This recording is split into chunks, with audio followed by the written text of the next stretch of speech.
stars be with you. All right, all right, all right. Here we are back with the Energetic Principles podcast, and we have a returning special guest today. We have Nicholas Polimenakos with me here today. Thanks for joining me again, Nicholas.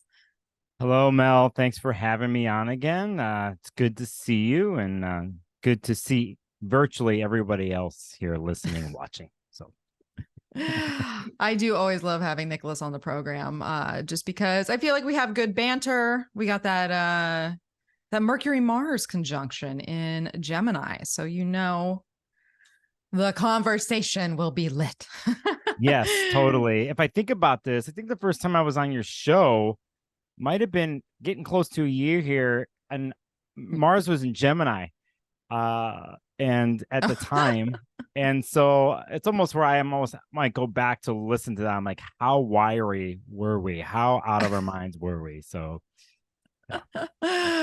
Oh my goodness. No, I think, it makes for good, I was going to say good talk radio. Are we talk radio? I guess we could be. If you're listening to us in the car, we're definitely talk radio here. yes. So, all right. Well, we, speaking of talk radio and talking in general, we are going to be talking about Mercury season that's coming up here. And that's Virgo season is just around the corner. And so we are going to be tackling that subject here today. But just in case you're a new listener or you have not heard Nicholas before, share a little bit about yourself before we get started here.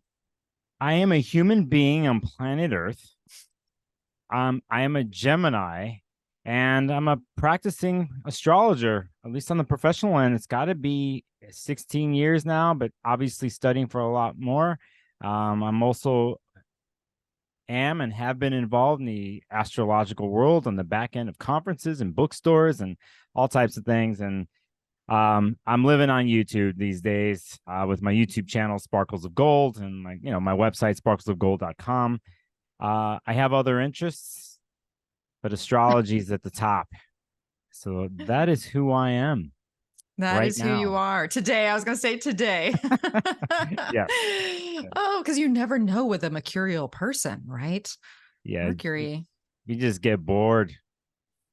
Yeah. You need new stimulus. You need shifts and change and then a lot of times, mutable. You always come back to yourself. Totally. I think in the end, since you mentioned mutable here, and we're going into a mutable season here with Virgo, I think sometimes for others who don't have mutable in their chart or they don't understand it too well, there's an art to that. There's an art to branching out in different directions and coming back. And I think the coming back part and the centering point is the art itself. And anyone who's heavily mutable learns that in their life. Hopefully they learn it. So, yeah. All right. Well, I love to hear that. So let's get in there. There's plenty to talk about. Mm-hmm. Lots going on in the sky. Even though I feel, well, I don't know. What's your take on Leo season? Just quick. Quick. Fascinating, incredible. Whether you are a deep astrologer, you're learning, you know nothing.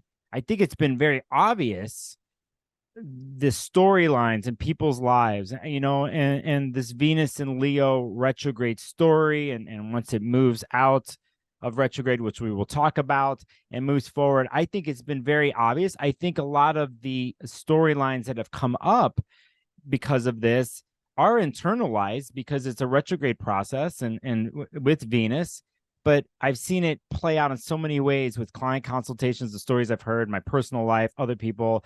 I feel like we're always one as a crew, as a world, but when we're dealing with something like this, the same thing happens like with eclipses and stuff. Everybody knows about it and they're all thinking about it, and you're kind of in the same place. You might not be having the same experiences, but we're kind of like, oh, Venus Venus went into the sun. Venus is being reborn. We're all talking about it. Most of us are talking about it. So in that sense, I like places in astrology like this because I feel like we're all dialed in and we are, in a sense, changing together. right? Mm-hmm. So that's quickly, what I've been feeling about Yeah. all this. Yeah. And I see it. The hot take on the street is that we're all there. Yep. The being in doing tarot readings that I do for the public a couple days a week. I can't even tell you how many people I have sat with that are either going through a breakup, going through a divorce, wondering about someone that they are intrigued about and how that's going to go, or who they've been kind of dating and are like, I don't know, maybe I need my freedom more, or it's just not Yep. working out. And so there is this, well, and of course that's the Venus retrograde theme, but it all comes back to that internalized self, right? Because if you're going through a divorce, then you are revisiting, who am I as a solo individual? If a relationship is not satisfying, then you're like, what do I desire out of life? So there is this, exactly what you're saying, this internalized process. And it's not just about relationships. It's all types of things, right? We're trying to find the harmony in our Yeah. lives and how we get there. Yeah. You pretty much hit, you said two core main words, desire and harmony, which are Venus things. I've seen people get engaged. I've seen Yeah. people too, like, ask to do this or just talk about it. I have no opinion on either way. I could go there, but I think I think, this is the type of thing where you have a inner body planet like Venus, because all the planets go retrograde at some point, but you have an inner body planet like Venus that doesn't move so fast like Mercury does, like, which we're going to talk about. And then there's the outer body planets. When they go retrograde, they just work differently. But when you have Mars and Venus go retrograde, everything plays out right in front of you in a space of time. So if someone is going through relationship crisis or change, or they're engaged or whatever, there's still a bunch of time here all the way into October where you still see things manifest and play out.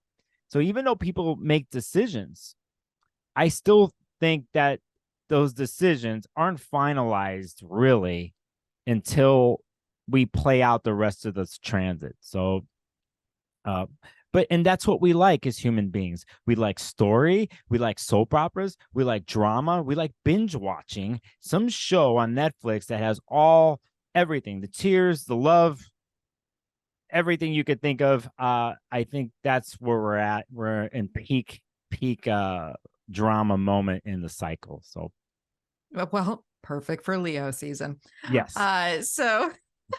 Well, which brings us to Virgo season, right? Because Virgo, and what you just mentioned with looking ahead to October and watching the whole Venus story as she completes the retrograde, she moves through the rest of Leo. But ultimately, even when she moves into Virgo and we think we're done with Venus, we are nowhere near done with Venus, because we have 2 eclipses that are going to be Venus ruled coming up in October. So what you say is true, Nicholas. Yep. We're riding that. We're on Venus's train, and our stop is not here yet. Yeah, no, those eclipses coming up, I think they're huge and they're connected to the springtime. So yeah. But before that happens, But before yes. Virgo. Mm-hmm. So let's talk about Virgo season just in general, because we got to reacquaint ourselves and get a feeling for the Virgo energy.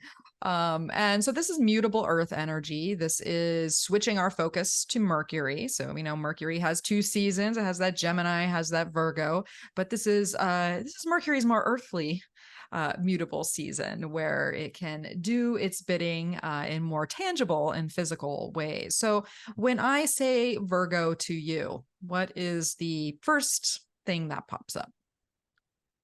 Bringing order to things. Capricorn does it too. I think all the earth signs have some sense of like order, right? Yeah. You need something, but I think Virgo does it in a way where it totally incorporates the mercurial aspects of things. Taurus isn't going to do that. Capricorn isn't going to do that. It's about order and how that is attained, through the mind, through organization, through details, so on and so forth. But I think that the inherent goal is for order. And I'll even bring this into it. Like, to try to get to a perfect place. Now, it's a big setup what I just said there, I because know. is there even such a thing as that? But I think that is the goal, is for that order to bring perfection and efficiency in a sense. So that's the first couple things off the top of my head. Yeah, and those are all perfect things, right? Because Yeah. who loves a mess? Who loves, hates a mess? Virgo, Yeah. right? If there wasn't a mess, it might not know what to do with itself. But if it sees the mess, it's like, oh, well, we just got to get in there. We got to sort things out. We got to figure it out. There's all these bits and pieces. You know, essentially, this is the micro that makes up the macro, because we can't have the, you know, our perfected. We'll use that term loosely. Our perfected macro, unless we get into all the details, right? Because I bring up the book. I think I mentioned this in my newsletter this month. The book, The Slight Edge, which is a self-help book based on, and The Slight Edge. That's Virgo, because that's how you get ahead. It's all the little things. It's all the being aware that if I just do this thing every day, it's going to amount to this big thing later. You know, if I save $5 a day my entire life, by the time I'm 65, I'm going to have, you know, and invest that, you know, think about like the accruing of things, but it's just that consistency of doing the small things regularly that can add up to a whole lot in life. And it gives you the slight edge as a person here. Yes. And I think about one of my first teachers, mentors, I'll just say her name, Laura Nalbandian, you know, who runs the NORWAC conference in Seattle. I remember sitting on her couch, and when we got to this, all she said was chop wood, carry water. Yeah. That's what she would say. Chop wood, carry water. And I agree. I also think that the world doesn't function without our Virgos and the Virgo energy. True. These little things that we need to do day by day, the systems that we create for ourselves day by day and try to adhere to, these are all Virgo things. How we get through the day. I wake up in the morning, I eat at this time. I do this after that. At lunch, I have this appointment. Though that type of movement, that type of organization is needed to get by in the material physical world. And remember, we're dealing with an earth sign here, and the systems that this earth sign can create and adhere to, and at times, honestly, break down. Is good at breaking down systems too. Yeah.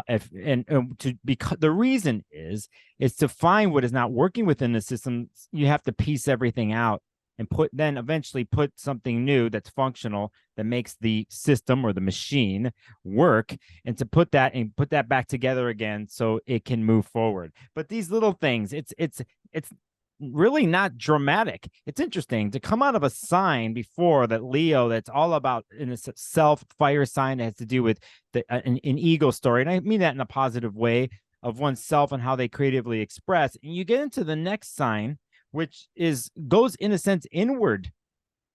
You have Leo that's expressing outward. You have an inward, more of feminine type of energy that goes inward to look at, to piece out, to analyze, and to hopefully bring order within oneself here. So it's not just in the external world as happens, but it's really happening, and Virgo shows us on the internal world.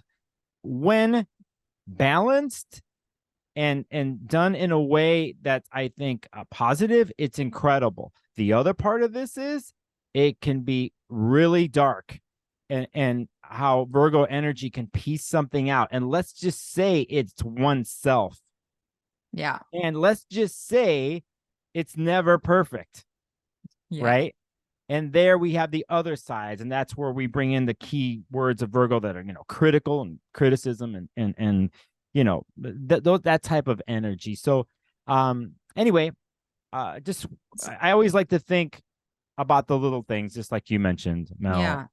But that's a very important thing to bring up, because when we focus on the little things, we can, lose the forest through the trees. And then we might get into this critical state where we are very hard on ourselves and hard on other people, whether we are verbal about that or not, And so it makes me think of the opposite axis with Pisces and this idea of forgiveness.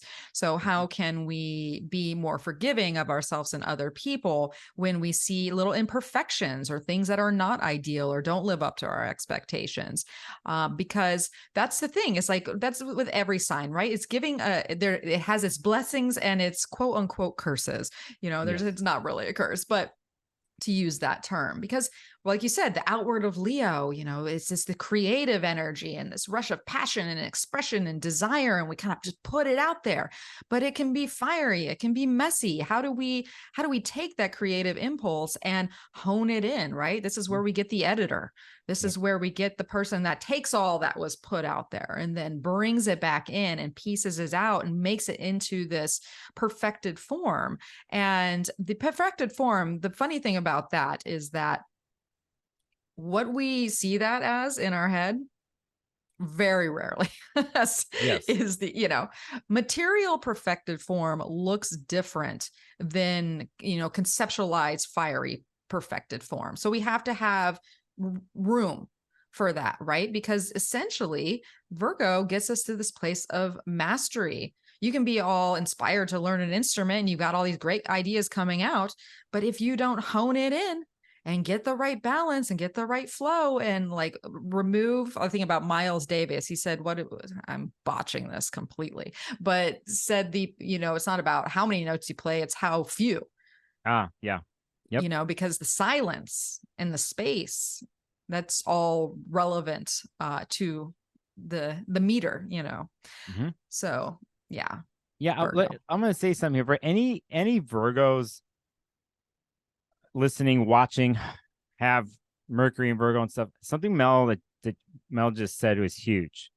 The silence in the space. And let's just hold that as we go through this, because I think when we get to the end of this, it comes back into play of some thoughts that I have when we wrap things up, Mel. It kind of has to do with what you just said. Okay. So all right, we're going to put a pin in that.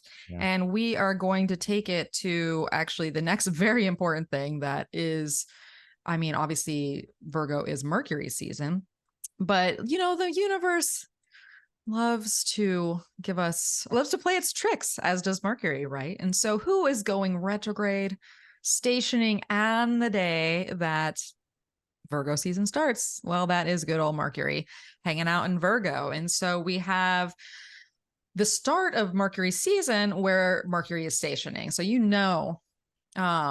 there's action in the skies, right? And it's fascinating because it will retrograde only through Virgo, right? But it will do so within the entire season.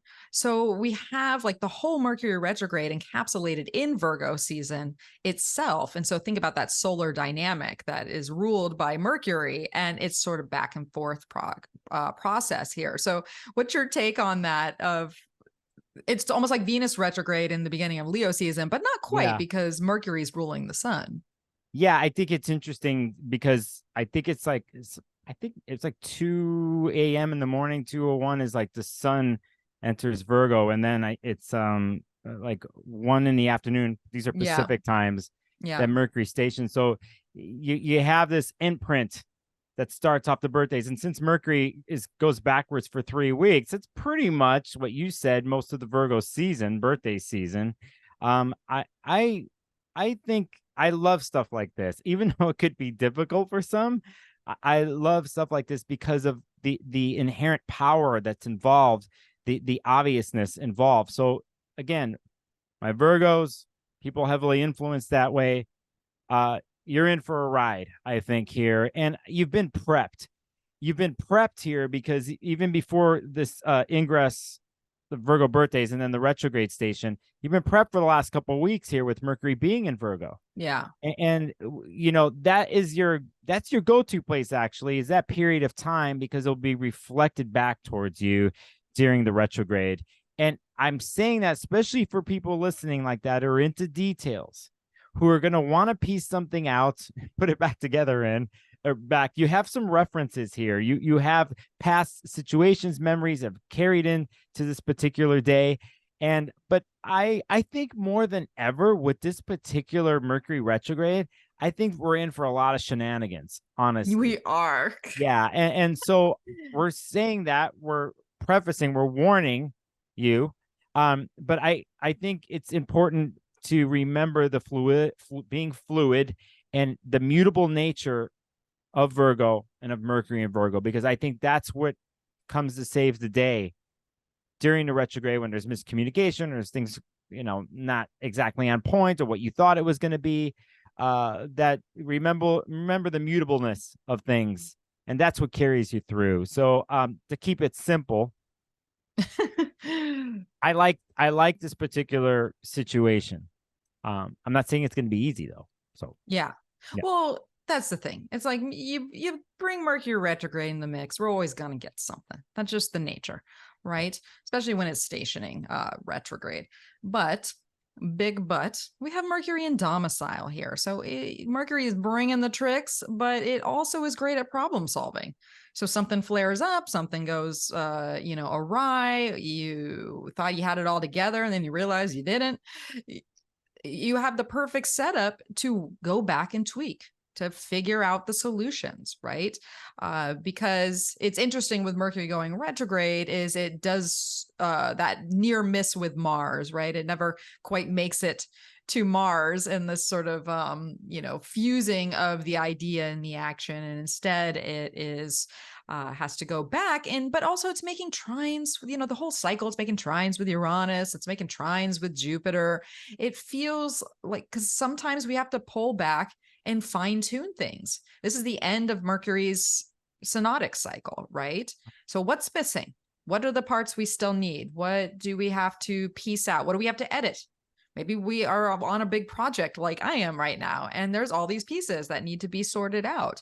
And it's not time to move forward. It's time to work on what you've already worked on and get it into shape so that it can be the best it can be for all the work that you've put in. yes, And so I agree. I gotta say this. Say it. It didn't really hit me till recently. Like astrologers, we look at the beginning of the year and we're looking at the upcoming year, right? Pluto and Aquarius, Saturn and Pisces, all this stuff, Venus retrograde. But what I didn't really grasp until recently, is this review process that's happening with Leo and with Virgo at the same time. It's interesting to have them overlapping, these overlapping stories of retrograde review stories. And not only that, both like Venus and Leo and Mars and Virgo, which is happening, and Mercury and Virgo, they all have relationships, aspects to Uranus and to Jupiter during all this. I can't remember a situation like this where there's been some planets that are involved, like signs that are right next to each other.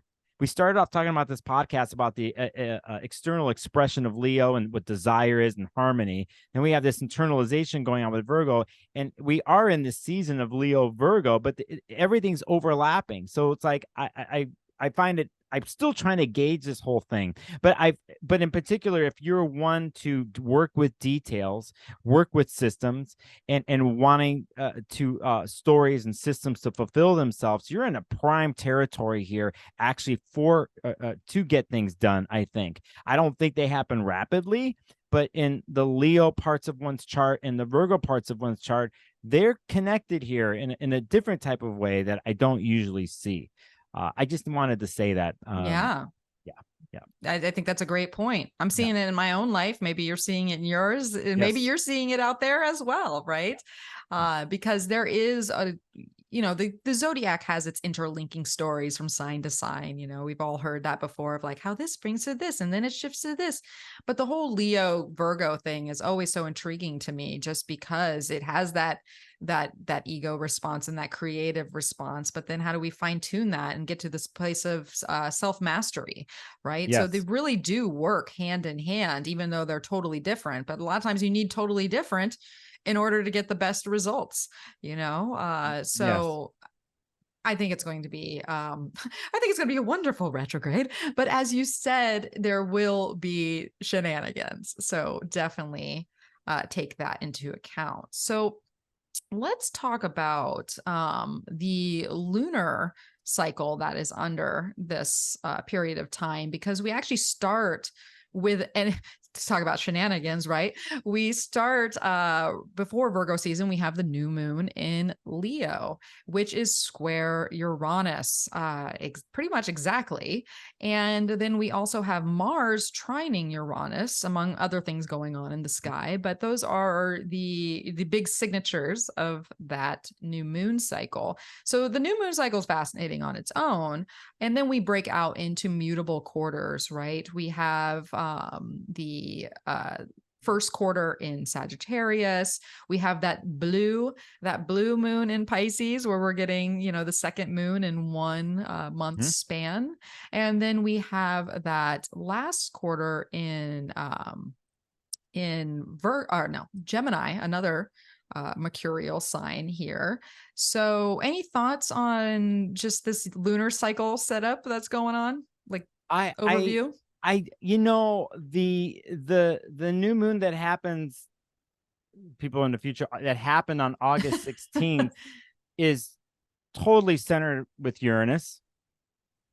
This is interesting. Uranus just keeps coming back. Jupiter does too, but Uranus just keeps coming back this whole summer. Relentless. Yeah, it's relentless. And so then, comes back later in another lunation.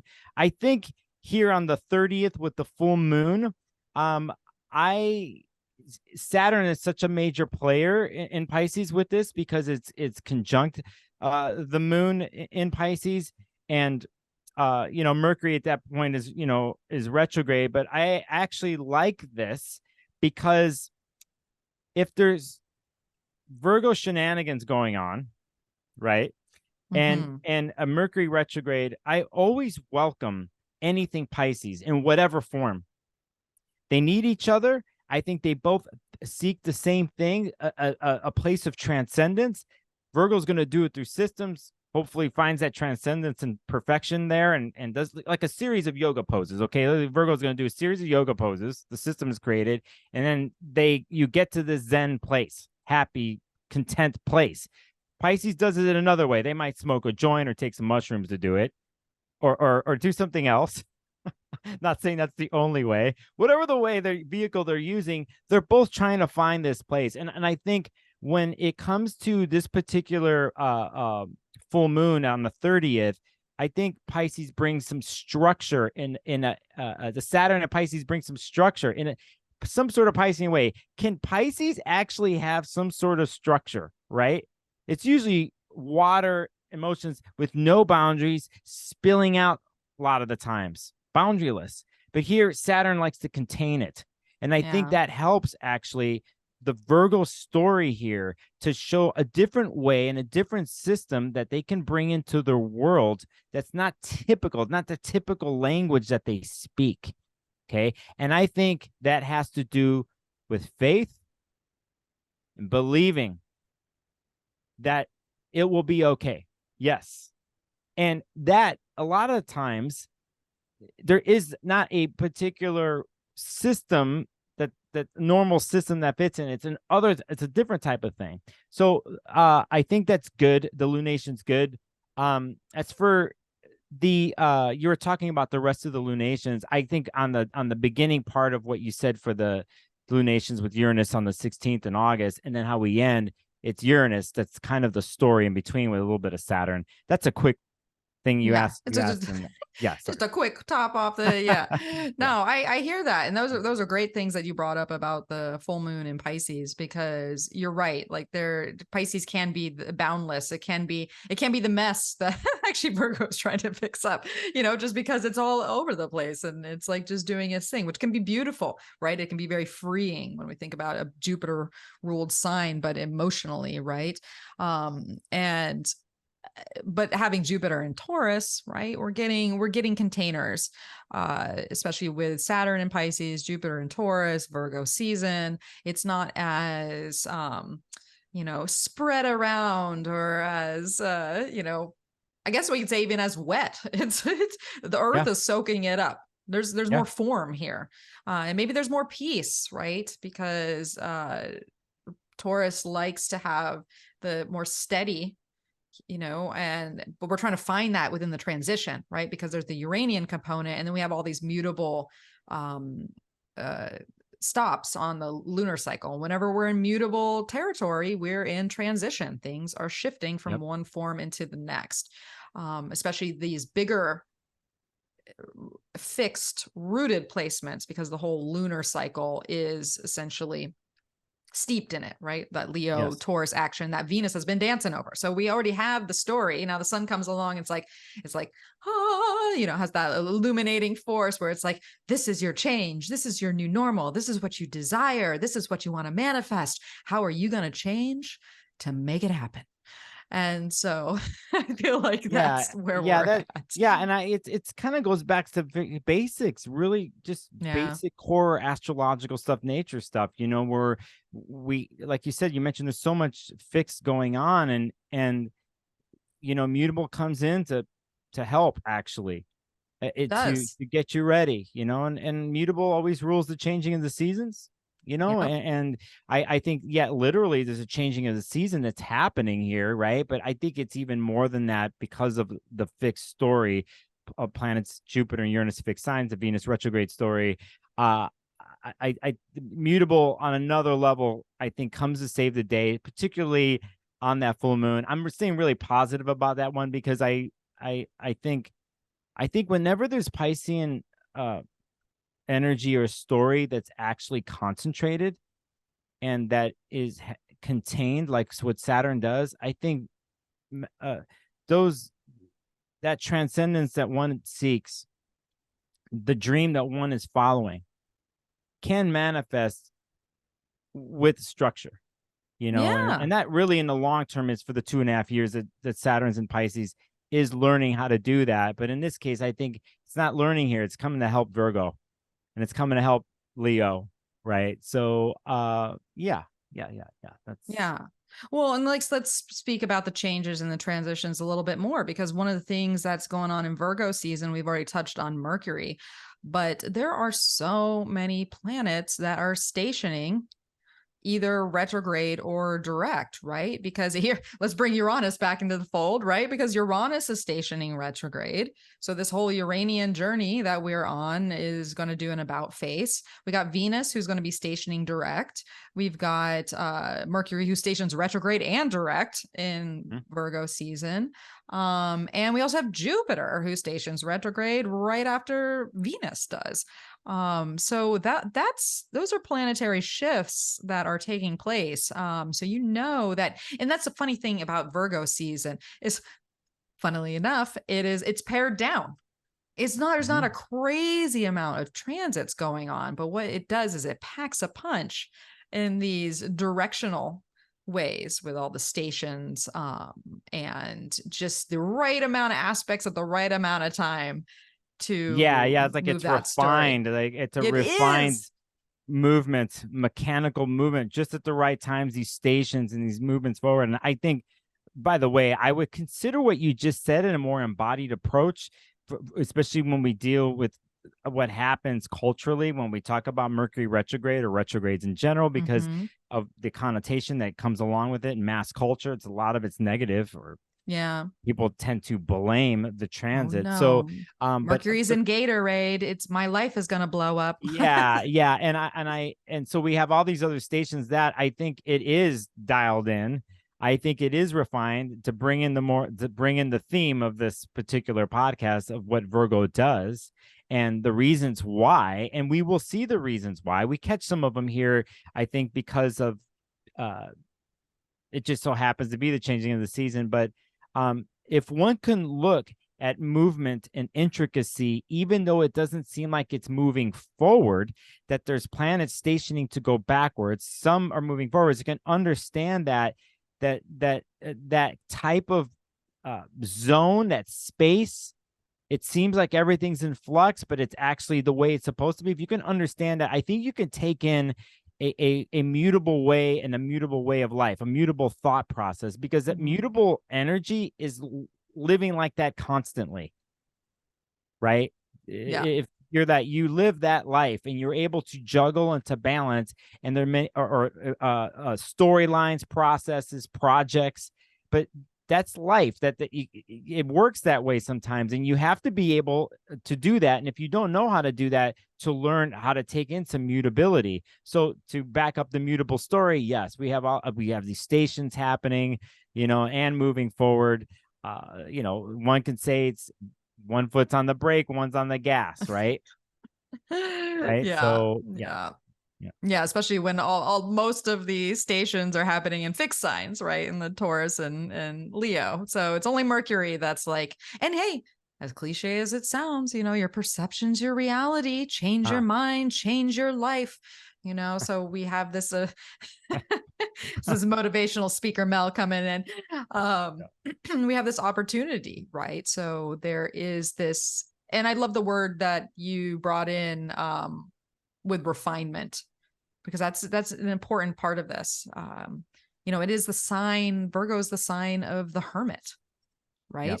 To bring back in what you were saying earlier about that internal process. Virgo can be known as a little shy and, withdrawing, it's more concentrated within itself. And so there can be a big portion of this as this inner journey that we're piecing out, looking at our lantern and what that lantern is trying to tell us. And that's an inside job. And so Virgo is really associated a lot of times with work. And so we're doing the work, but there might be more of that internal work that is taking place.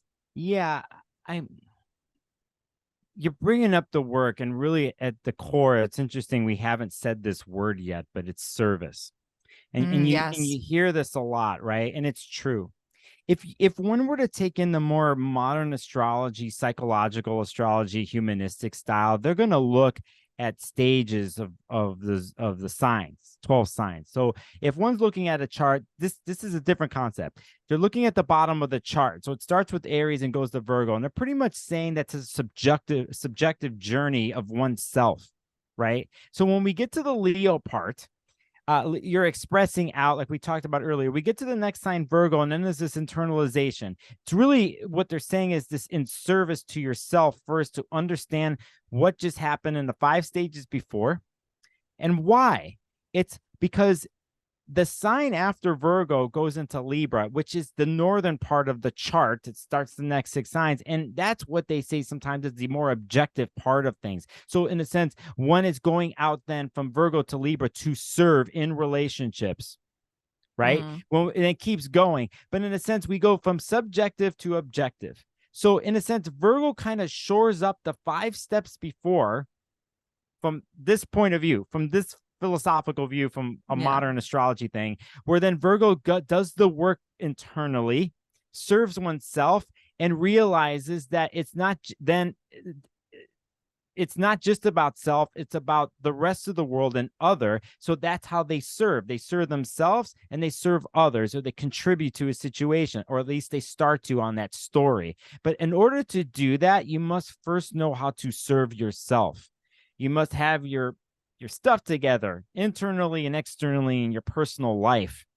And if you do that and you have that together, you are in an opportune, most efficient, most power-packed way of then helping externally, whether it's others, a person, community, in the world. So this is a thing here to remember. And I like that way of viewing things. Some are going to come from a more traditional space and not look at it that way. But I've always taken that especially the transition from Leo to Virgo to Libra, that it's this Leo me, and then the internal me with Virgo, and then it goes to other. You're branching out. So I want to say that because of what service means. It doesn't necessarily mean that you serve others all the time. It also means you serve yourself first, right? Yeah. So because sometimes there's a negative connotation with service or work. And let's be real.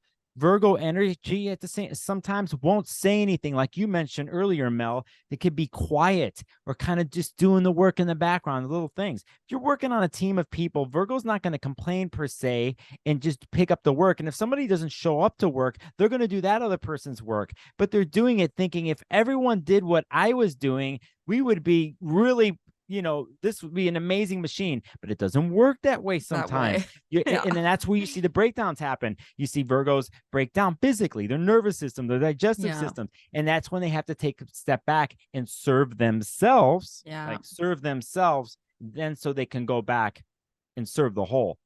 That's my thing. Anyway, that's what came up when you mentioned work. Absolutely. And I think that really plays off of the whole opposition of Virgo and Pisces, because Pisces is a different form of service too, where it will sacrifice itself for maybe humanity or the greater good or all the animals. You think about all the rescue farms that are probably, there's some Virgo Pisces action going on there. But you need that. You can't sacrifice yourself wholly to the problems of the world or what needs to be, attended to or cared for or fixed if you don't have that service to the self. And it makes me think of actually when I was first getting into astrology, I would watch, this was like almost 20 years ago now, I would watch the Christopher Witecki on YouTube. I just loved his demeanor, back in the early days. And he would always say this about Leo and Virgo, and always stuck with me. It's like, Leo is, I love myself. Virgo is, I love myself some more. And and it makes a lot of sense to what you're sharing here, right? Because we have to have that love for ourselves, but it is actually put into action and play and realized.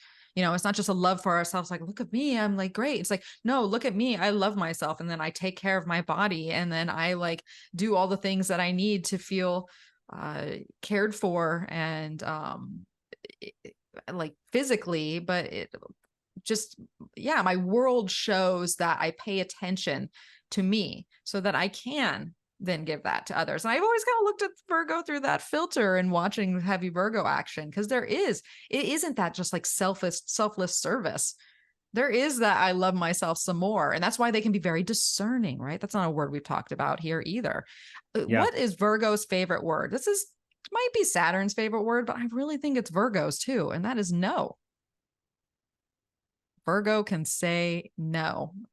And that's because they love themselves some more, right? Because if they're, I think right where we are is super important, Mel, because through client work, through anyone who's had major Virgo stuff, depending on where they are in their life or whatever was happening cyclically in their charts or whatever, I think this place that we're at, where the space before that sometimes is where I see the breakdown happen, as in they will break themselves down and be so highly critical of themselves, and they'll get in these dark holes. And it's how do they move through that? How do they get that? They have to say, no, I can't keep doing this to myself, like piecing myself out, looking in the mirror and criticizing myself, so on and so forth. I had to look at myself. I had to see what else needs to be refined from the Leo stage of things, and I'm bringing it here internally to go forward. But on an internal level, there's like, no, I'm not going to beat myself up anymore or criticize myself anymore. I think I'm not good enough, or it's like sometimes, looking in the mirror and just like can't stop trying to find the imperfections in one's face and just keep going. And so at that point, it's like, no, I'm not going to do this. This life is more than this. Life is more. And you could take that energy into what it means when we're relating to the world or other people, or let's say we're about to step out of the Virgo world into relating with other people, is to understand that the tie-in, and this is the Pisces Virgo tie-in again, is that the imperfect is perfect.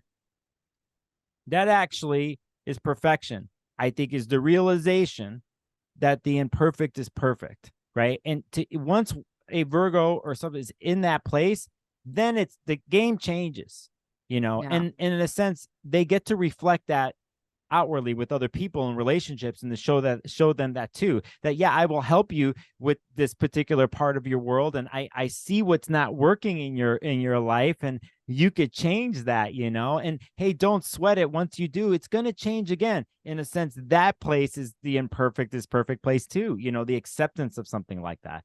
That's a Pisces word right there too, that acceptance. Yeah, we're playing on all the right. We have the polarities. They really this is good though. This is good though, Mel, because I think a lot of times people don't understand that the gift of one sign is the other sign on the other side, and that they need each other. You all need each other, So yeah. And some of you might have that inherently if you're like me and have oppositions in your chart. But if you don't, and you're heavily like, if you have one of those charts where maybe you are Leo, Virgo, and some Libra, and it's just like this, start to look at those other signs. You'll realize them, and with other people in your life, they'll just pop up. But especially when we have difficulties with those signs, or we're trying to learn ways to mitigate and balance our energy. Yeah. Look across the pond, because that's where a lot of times the solution is, right? Yeah. They say, what do they say? Opposites attract. So yeah, that's right. They attract and they repel. And they repel. Yeah, and then they let's attract. Not forget that again, part, right? Mel. The repel. The push pull. It's the push pull, right? So all right. Well, before we get into our full on going through some of the more details of the transits, one thing we have to talk about still left with this season is Mars. Mars hasn't got any play yet, and Mars is going to be moving out of Virgo and into Libra, and essentially Virgo is leading us into eclipse season. So there's something to be said about Mars starting to get a feel for the territory, especially in its detriment sign too. So it's not like Mars is most at home there in Libra, but it's paving the way. It's doing its pioneer action and getting us prepped for Libra. So any thoughts on Mars and Libra? Yeah, just I get to break the wall here. What do you call it, Mel, when you kind of break the wall in media? Third wall. What would the fourth? It's breaking the fourth wall. We're breaking the fourth wall here. I'm going to break the fourth wall. We have notes that we look at here that Mel. By the way, this is another reason why Mel's incredible, because she outlines stuff and has these details that we're looking at. Anybody that's on her show is going to have these details that guide us. And the conversation goes where it goes, especially with you and I, Mel. We'll just go on our conversations, right? So I'm looking at the outline, and so let's just say a date. So you mentioned Mars is going to Libra with these fabulous notes that you have here is on August 27th, right? Yeah. But like a couple days before, just to bring in a Mars thing, Mars is in Virgo at the later degrees and makes a trine with Pluto in Capricorn at August 24th. So I like to bring up stuff of like a story that just happened. Yeah. Mars just went through an incredible cycle of a couple months of making aspects in Virgo to pretty much every single outer body planet along the way. Truth. We go Saturn. It's doing Saturn, Jupiter, Neptune, Uranus, Pluto. It made a connection with every single one of them. Mars in Virgo ends with the Pluto trine, which is awesome. But then here we on the 27th, we have this Mars into Libra. And yes, Mars technically is not at home there in Libra. I think this is another fascinating story astrologically for the fall, because it really does, like you mentioned earlier, Mel, sets up a situation for the eclipses. I think here the eclipses that happen at South Node Libra, North Node Aries, and even the eclipses before that had to do with South Node Scorpio, North Node Taurus, it's a Venus and Mars story here. Almost 3 straight years of a Venus and Mars story with the eclipses. It just flips. So here, this Mars and Libra story is such a huge setup. I think it's interesting that Mars and Virgo made a trine to Pluto on the 24th. Down the line, towards the end of this transit with Mars and Libra, it's going to square Pluto. Yeah. And it does this like through eclipse season. I actually personally think that it's one of the hardest parts of the year, especially if you have late degree cardinal like signs and degrees in cardinal planets. Let's remind everybody, right? Aries, Cancer, Libra, Capricorn. Mm-hmm. So that's what I think about this. I think this entrance of Mars and Libra, I'm going to miss Mars and Virgo, actually. I'm going to miss that transit. Me too. Yep. I'm gonna miss it. Not to Been so not to productive. yeah, productive, hitting all the planets, different stages of a story. You can really piece it out the way Virgo likes to do. Mercury's been along for the ride a little bit here in Virgo. Mercury being backwards during this whole time touches upon those degrees and spaces that Mars did in Virgo for the last couple months. Let's not forget that's interconnected. But this Mars and Libra thing is very touchy to me. It's very touchy to me, and I don't like to say it this way. Don't feel the best about it, but I'm a little bit more hesitant and a little bit more sensitive with this particular transit. So, anyway, that's some thoughts about the ingress. Yeah. Yeah. Well, it is definitely going to be stirring the pot. I mean, that's what Mars does, right? Yeah. And especially when we are in what Gray and I were talking about in our mid-year recap and kind of looking ahead. This second half of the year is all about the personal planet story. It's about Venus and it's about Mars between the eclipses, Venus retrograde, obviously Mars getting closer and closer to the start of a new synodic cycle in Scorpio in November.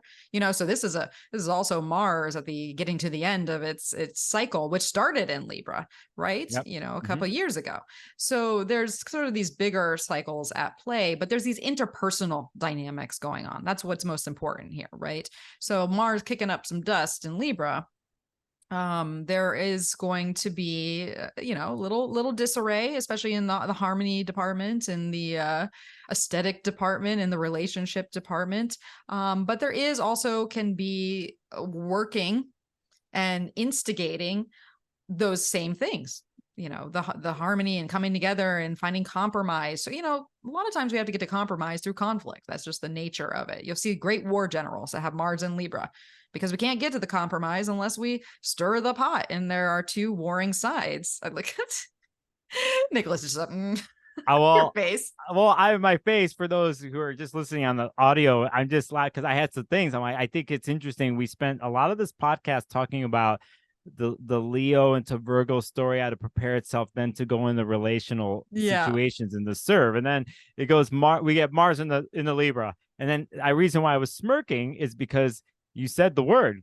Sometimes you have to have conflict. And that's a hard one for Libra. It is. On paper. Yeah. Conflict disrupts harmony, right? Not good for business. Not good for business. Yeah, exactly. But it needs to happen. It has to happen. So the maneuver something through that. And if we look to the ruler of Mars and Libra, it's the Venus and Leo story. Yeah. Right. So that's why the look on my face, just to explain that. Yeah. Yeah. So. But it just carries on. It's not it's a cardinal sign, so it will introduce new scenarios, but it's not going to introduce anything that new, being late stage in its cycle, being ruled by Venus, who just went through a retrograde cycle.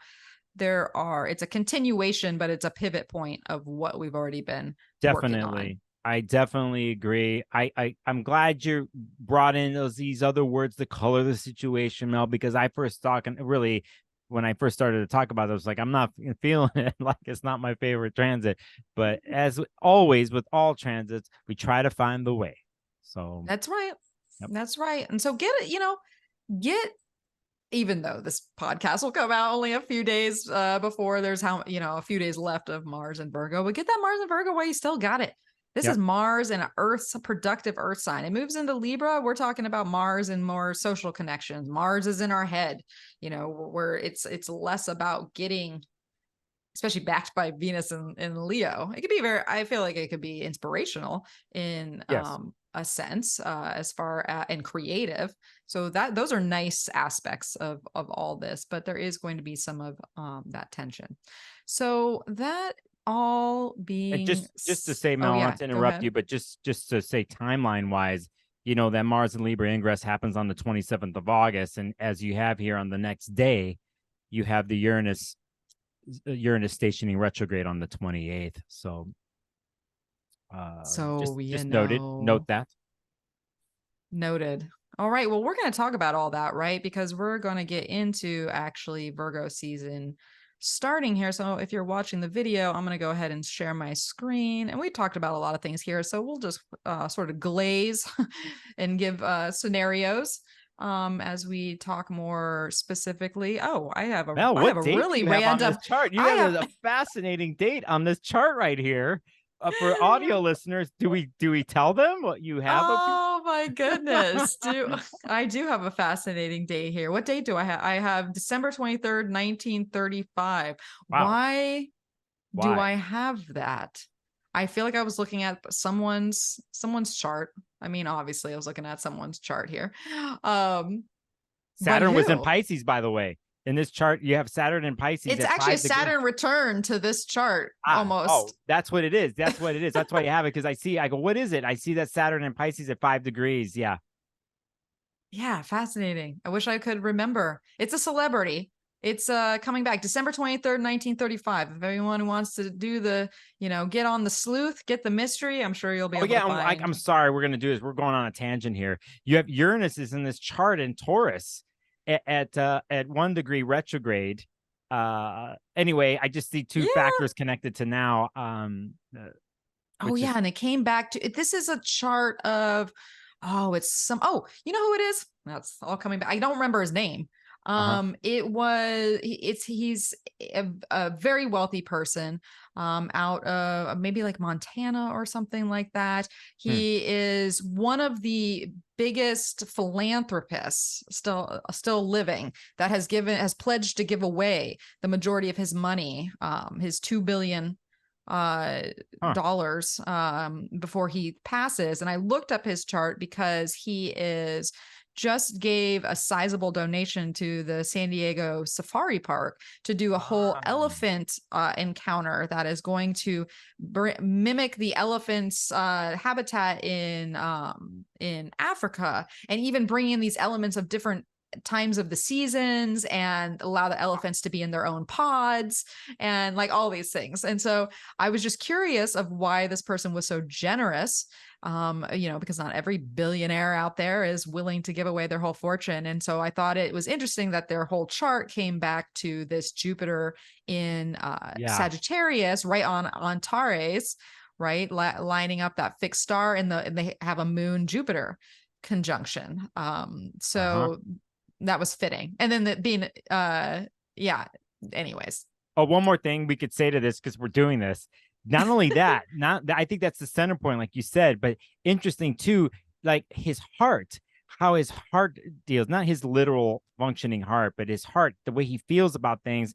And in a sense, his the wound in the world. The reason why I say this is because he has Chiron and Gemini there, but his Mars in Aquarius trines Chiron. So he has a signature in his chart that is to like help the collective, right? In one sense, because that Mars in Aquarius is vibing with this Chiron. Anyway, that was a surprise delineation chart that you have up here. Oh my gosh, that's funny. That's funny. We're talking about this person we don't know his name. We can't remember, but I'm sure your viewers will figure it out. Maybe I'll share it in the hopefully. I don't know why I can't remember his name right now. But so it is. All right. Well, now let's get to our Virgo season here. Let's go to our. See, this is what happens when Mars and Mercury gets together.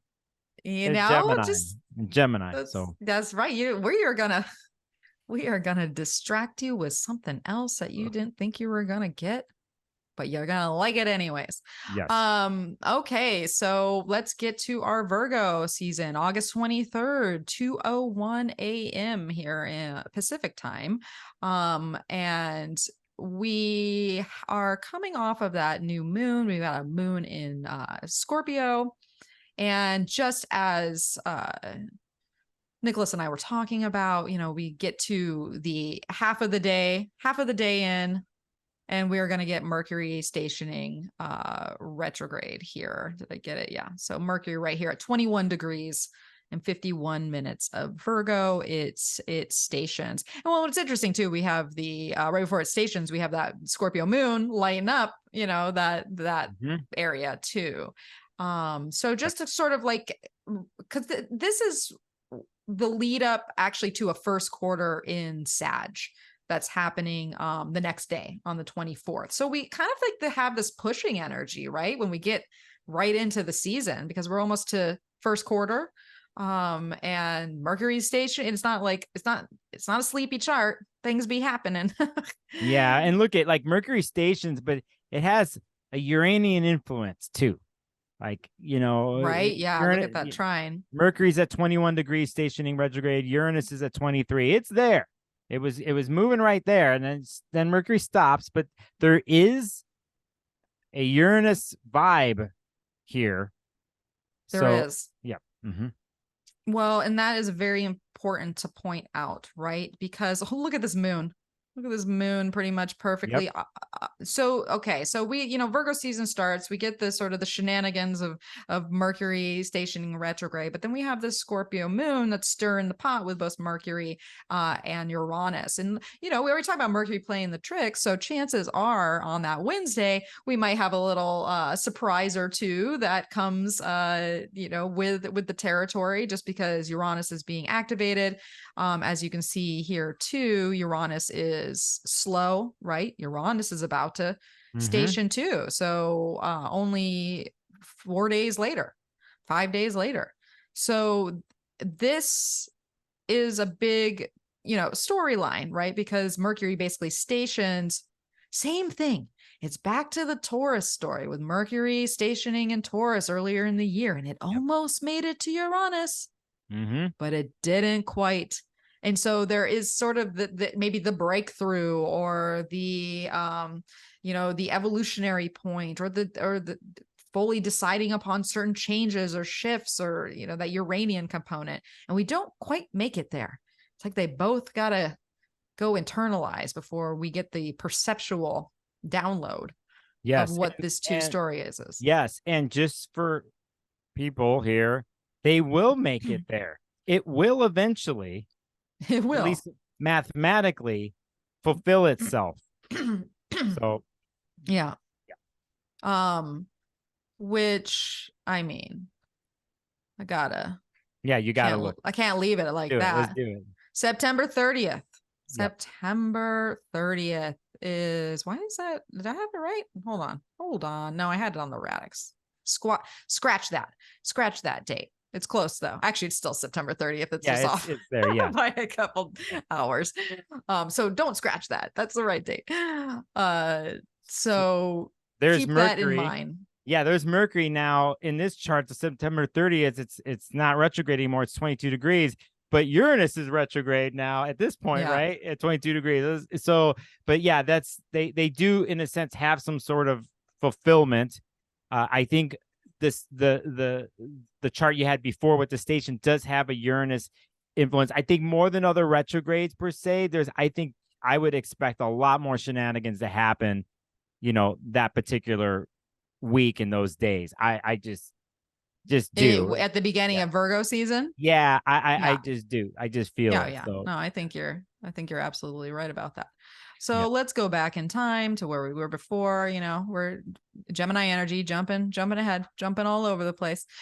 Oh no, that's the station direct. September 15th. Okay, we are back to August 23rd. And it's kind of a lit up first day of Virgo season, which brings us to the following day of first quarter in Sagittarius. And so not only do we have, I'm jumping ahead. No, it's about the same thing.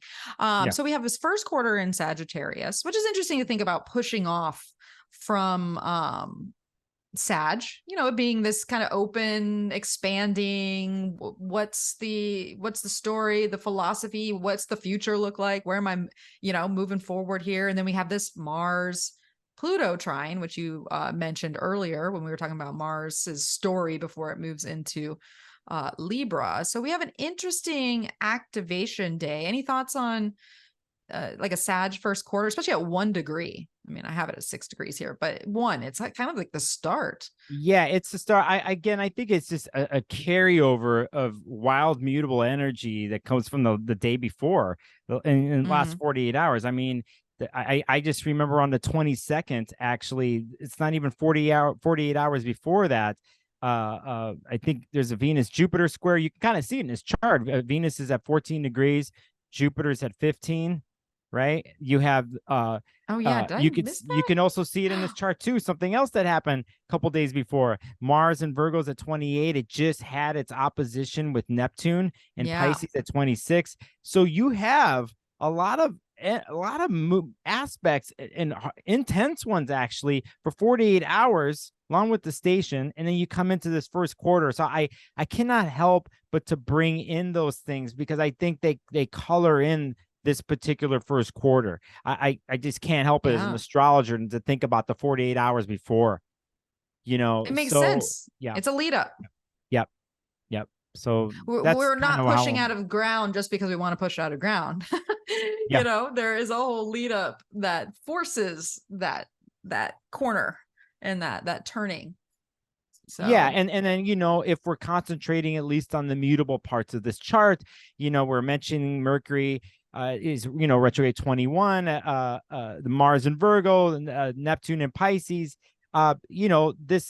This 1 degree officially first quarter Sagittarius, but know that in the next day and a half, that Sagittarius moon is going to move forward, and it's actually going to square all these other mutable points in the chart. It's going to yeah. square the newly retrograde Mercury and the Mars in Virgo and the Neptune in Pisces. So, Saturn here, off the bat. So that's the vibe that there's, I think there's mutability and switching up, changing, but I think it's a little, how do I say the word volatile for these signatures? But you kind of have to, Maybe. yeah, you kind of actually more have to have your bearings together. Just go, okay, everything's shifting really quick and out of nowhere, it seems, and juggling those things. That's the word, juggling. Yeah, and I think you brought up something very important that I sort of overlooked for a second, maybe just because of the blind optimism of Sagittarius. Um That's funny. is Sorry. Out is loud. is the Saturn piece, right? Because here's the thing, right? We got a 1 degree Virgo sun. We got Saturn at 4 degrees over here. So what's waxing? We got that Sun Saturn opposition, which is always our bi-yearly moment where we have this opposition. We talked about oppositions earlier, so we're our awareness and our ego and our just our vitality is staring at Saturn across the way, and who is wants to kick up the party.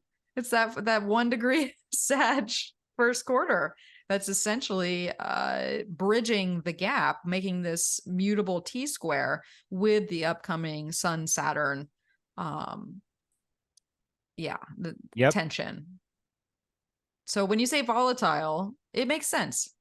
Yeah, sometimes we use maybe Mars, like we talk about aspects in astrology, Mars, Uranus, that's volatile, right? Mars involved. So yeah, volatile's getting there. I think adventurous is a word here we could use from a positive sense of because of this T-square and what Sag moon brings, is going to want to push things out as far as they can in a way and inflate and you might hit things. a wall, right? True. Yeah, you Saturn. push. You're optimistic, you're ready to push, you're inspired, and then all of a sudden Saturn comes in. It was like, oh, did you in the Sun and Virgo? And it's like, oh, did you think about this? Yeah. Did you piece out the details? Were you going, kind of blindly into this, or maybe you do have that grand vision, but visions don't just manifest on their own. Then you're like, I got to do the work. I got to, or I have to, or there's maybe these stipulations or this bureaucracy or just some sort of thing that comes in that you just have to deal with. And how do you not lose steam? Right? How do you not lose the steam for the enthusiasm that can come with the Sagittarian energy? But it being in that, pivot point with the Sun and Saturn. So it's like, how do you still keep that ball rolling, still be excited, but still do what is asked of you when maybe certain obstacles or constrictions come up? Yeah, I'm one of these astrologers that's going to say that the stronger planet like Saturn wins, quote unquote, wins in this situation. Does, yeah. But really, and in a more progressive embodied approach, they have to find a way to work together. So, yeah. It is. Well, you know, think about it. The moon's our timing factor. The moon is what delivers these transits to us, but it's also how we emotionally take it. You know, I always like to call it the behavior motivator. So Yeah. it is. That's where the behavior is coming from. Yeah. So, you know, the sun and Saturn will do its thing all day, but we're behaving in the way that the moon is essentially kicking up for us. So there's that. But there's the sun Saturn. This is our yearly reality check. And that doesn't have to be a bad thing. That doesn't have to be like, oh, the life's bringing down its hammer on you. Maybe for some people it might, but it also could be like, okay, well, this is what I'm building. This is what I dream of. We talked about this earlier, the dreams and what you need to do in the moment and all these small things in order to accumulate the long-term plan or vision. And so this is your this is your celestial check-in moment with the progress, with the growth and all the effort and hard work and patience and kind of step by step, and how you're not bigger than the laws of the universe sometimes too. There's these greater forces at play that you have to get clever with. My Virgos, this is a moment for you.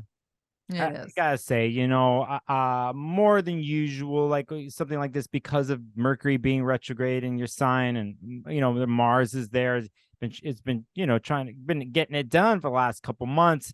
We have I think a quiet moment here for the Virgos. I in a sense of Saturn being on the opposite side, and how you deal with that moment, how you deal with all that is the key. Just remember, what we talked about earlier. Let go. Have faith in something beyond yourself, that everything's going to be cool and okay. Whatever tools you have to quell your anxieties, your nervousness, if you feel unbalanced, is a way to use this. Saturn not only is a limiter, brings limitations, it brings contemplation and meditation too, in a sense. So here is a moment, I think, for the Virgos, or I think anybody that has stuff mutable between 0 and 5 degrees, let's say, that you just, remember that if you happen to be listening to this and can catch that, it's just a little something to use possibly. So. Yeah, no, I think that is wise advice for people to just be aware of, right? Because these signatures don't happen every day. So even if they're good or they're challenging or however you're perceiving them, this is your moment. Yeah. So engage with the moment and get the juice out of it, because it's all experience. It's like I have an animal deck that has the vulture, and the vulture is like my favorite card in it. And it talks about how nothing is wasted. So no matter what you experience in life, none of it is wasted, whether it's challenging or it is super, beneficial, and it's all part of your experience and helps you maneuver life going forward. So, oh, that's good. By the way, nothing is wasted. Talk about some Virgo way of looking at something. I know, right? You know what I mean? I like every little piece, every little whatever. It's all used. It's all there. So I really like that, Mel. Yeah. Well, and the sun is there, Mercury's there, Mars is still there. We can tap into that. Yep. So basically we are just waxing forward to this sun Saturn opposition, right? Which is actually going to perfect on the 27th, the same day that Mars actually moves into Libra that we were talking about here earlier. Yes. And then on the 28th, Uranus stations retrograde. So here we have this of an interesting signature in the sky here, because it is not a low point in the lunar cycle, right? Mm-hmm.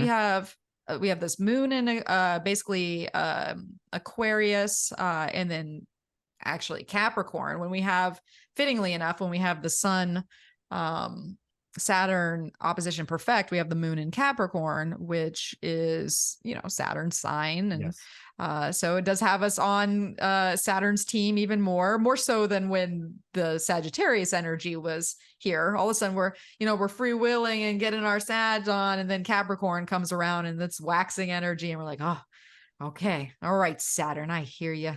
I feel you. Yeah. Not only that, for some people who follow me on my Instagram, I got the special community tab. You got Moon Pluto here too. And I always like to make a note of Moon Pluto every month these days, especially because of what's happening with Pluto and what is happening and will all the way to 2025 with this dance at late degrees of Capricorn into Aquarius and then going back. I'm a big Pluto moon person. That's no joke right there. Every month we get to do this. I always like to make a note of it. It's super powerful. If it's really, by the way, right there on August 28th, you have this chart. You have 28-degree Moon Pluto conjunction. If we go back, I have to say this. We go back to April. At the end of April, we had an eclipse that happened at 29 degrees Aries. It was the new moon eclipse. So we have these anyway. For those who follow certain degrees, it's an interesting one here. Now, now here on the screen, you have a huge moment. What's the date here, Mel? April 19th, 9:12 p.m. this year, 2023. Yeah, that was from earlier this year. So, anyway, you had that chart up we're talking about Moon and Capricorn. We're talking about the reason why you brought it up because of a sun opposite Saturn, right? But just the thing, I couldn't help but see that Moon Pluto thing. Yeah, there's it's important to take into consideration just because it's Moon Pluto, right? We feel it every month.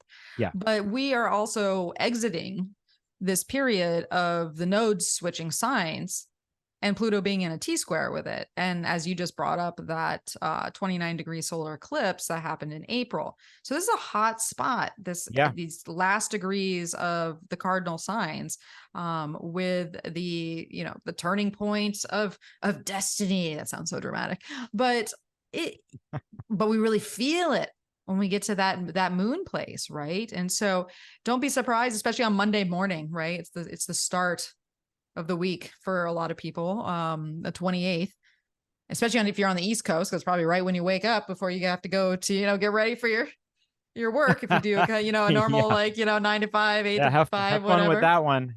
Yeah. You might wake up just in a the man has got me down. The authoritative, the powers that be, are just clamping down on my world. I just don't want to go to work. I just don't want, that kind of thing. Oh my gosh. And I totally see it because Mars and Libra is like, this isn't right. This isn't fair. Uranus is stationing. It's like, I want something different. I want to rebel. It's like the perfect setup, especially, and then the Sun Saturn piece. Yeah. Sun Saturn, like this restrictiveness and stuff. One more thing to say here.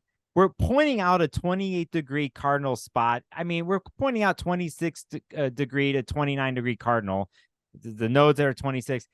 And we have this Mars ingress on this chart at 0 degrees. So for me, I cannot help but think down the line, when we get into the next eclipses, and when Mars hits the 26, 27, 28, 29-degree realm in Libra, these are the signatures I like to look at when I'm studying or researching chapters in the story. So just saying that, I think that's important to take note of, especially when we talk about chapters in the story. I mean, Mars is sitting on a world point. So, there can definitely be some things happening in not just our own lives, but the collective in general, with Uranus stationing. The Pluto piece, obviously Saturn, we think about authority figures and certain laws or mandates coming into place, or just back to the systems and the structure, right? We talked about that with just Virgo in general. So don't be surprised if around August 28th, there's some juicy news stories that can maybe even be a little infuriating, Yeah. And play themselves out. Do that whole Mars and Libra transit. And then when it gets closer to those later degrees, like we were talking about, Mars Pluto square. And then, anyway, good times, Mel. Good times. Exciting times.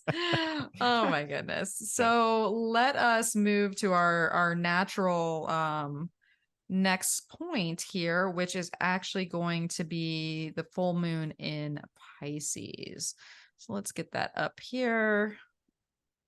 So the full moon in Pisces, our blue moon here, sneaking in at 8:30 August 30th at 6:35 p.m. here on the Pacific coast. And so you'll see how earlier in the day we have the moon moving over that Saturn piece, so we do sort of get that kind of somberness to this moon, or at least just a Saturn. You could make it somber. Sometimes it's solidifying, sometimes it feels like you got like some sort of structure or something is solid. It doesn't have to be necessarily a negative thing. And I know we talked about that earlier, these different variations of Saturn and Pisces and what we're seeing here.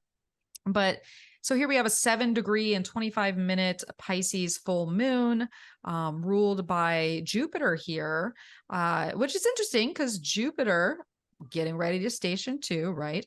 Jupiter at 15 degrees of Taurus, which is actually also a world point because it's a concentration of the fixed signs. So just like the cardinal energy, that 0 degrees of cardinal signs are these points, so are the middle degrees of the fixed signs.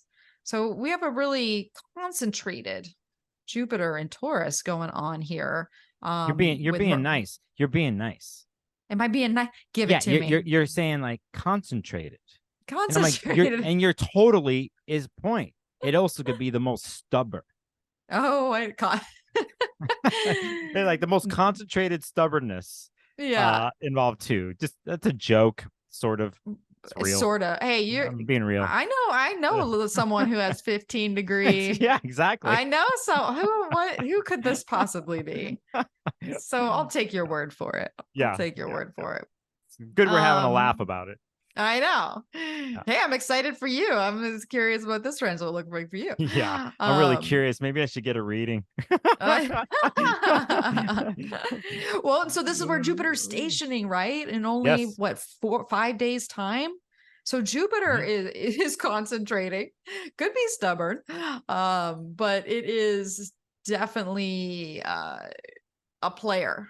Especially since Mercury retrograde over there in Virgo is positioning itself to trine in. And that's a big thing about the station of Jupiter, which we're going to get to here in a second, is that Mercury is going to basically be trining it pretty much when it stations. So there's something about this whole Mercury-Jupiter story going on too.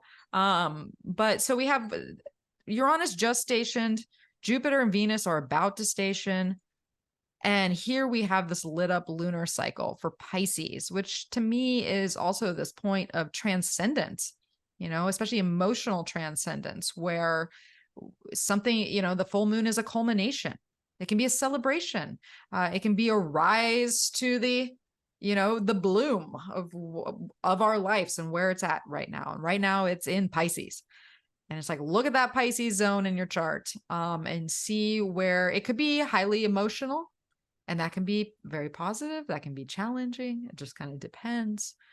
But there's not a whole lot of like direct contacts with the luminaries themselves. So, it's a moving away from Saturn, but it's no like new moon squares, Uranus or something. So anything pop out to you beyond maybe the Saturn piece? I think what pops out to me is what happens after. It's interesting to have the moon go through Saturn and then have this lunation and what could happen, right? And we talked about different ways Saturn and Pisces is, but then once it moves away, it's going to do his monthly conjunction with Neptune. True. And it's interesting. In one way, it's like, do we wish that we had a moon Neptune conjunction first, then go into moon Saturn, where Saturn would corral the Moon Neptune boundarylessness like just blasted out. But in this case, it's the other way around. So, Saturn brings some structures, can be some restrictiveness for that Pisces moon. There's rules involved here, okay? There are. But the rules sort of get dissolved not too long afterwards a little bit with some inspiration, with some openness, with the connection to what is inherently everything, which is divine love, eros. I could just say it that way. It's like, so, Moon does do the lunation with Saturn and then eventually hits Neptune. It's another part of the month that I always appreciate is Moon Neptune conjunctions in Pisces.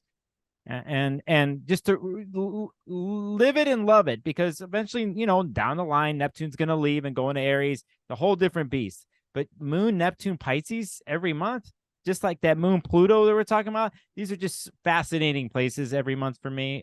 So anyway, that's a thought I had, is what happens right after that. So no, I get that. And I think that what you're bringing up here is actually really important, because as this Pisces moon, or any mutable moon for that matter, but especially the Pisces moon, is bridging the gap between this Saturn Neptune action. This is going to be an increasing story for quite some time, because obviously the next the next grand conjunction is Jupiter Uranus, but the one after that is going to be Saturn and Neptune at the world point at 0 degrees Aries. So this whole bridging of the gap of this story, this is going to be an ongoing thing for the next couple of years. What you're bringing up, this Saturn to Neptune. if you have Pisces stuff in your chart or whatever, I mean, general, this is highly creative if optimized. Like this is so incredible.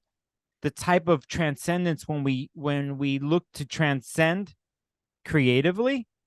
When we say transcend, like we're like leaving our body or looking out towards something else, right? But really, it's transcendence here on planet Earth or within yourself.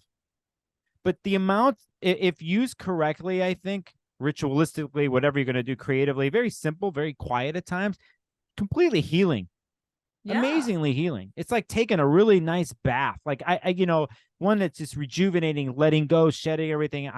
This is typical words. I can't believe I'm going to say this stuff. Like I'm one with the universe.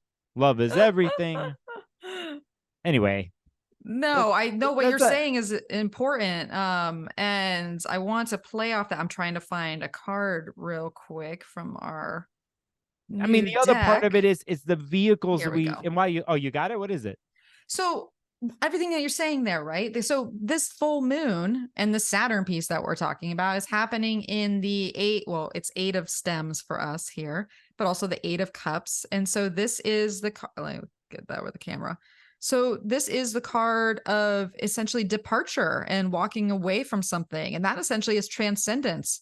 And that doesn't have to be literally in our life. Sometimes it's emotionally, where we have to transcend by moving on, so that we can find satisfaction in what's, emotionally fills us up somewhere. Because we can't, that's the whole thing about transcending, is like, if you stay in the same place, then you're not going to be able to move on to the next thing that's really going to, kind of maybe be the dream, maybe be that's what you need spiritually, right? Having that Moon Neptune meeting, because I look at Saturn and then Neptune, and it's almost like, to me, it's like, oh, you hit the hard space, or you hit the I don't want to say rock bottom. Maybe for some people, you never know. If you're having a hard Saturn transit, it could be a moment of rock bottom where you're like, the universe has pulled the rug out for me. But it can be this difficult or this harder place or this limiting space. But do you just sit in that? Or do you reach the Neptune component and the departure and the transcendence, and you're like, you know what? I'm going to let go. I'm going to accept it for what it is. By me releasing it, letting go and let God, or the universe, whatever that looks like for you, it actually solves the barrier or the obstacle or the problem, because you're not hardening in it. You're not,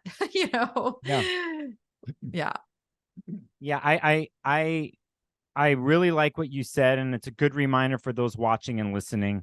that even though Pisces is going through a restructuring, reevaluation period with Saturn being in the sign, it's just asking for the ways that one does Pisces to be reevaluated. There might be some stuff in the Piscean realm that doesn't work anymore that worked in the past. Yeah. And I always like to think of containers and vessels for water, or how one uses Pisces stuff. How do you do Pisces? How do you let go? How do you connect to the divine? There's many ways of doing this.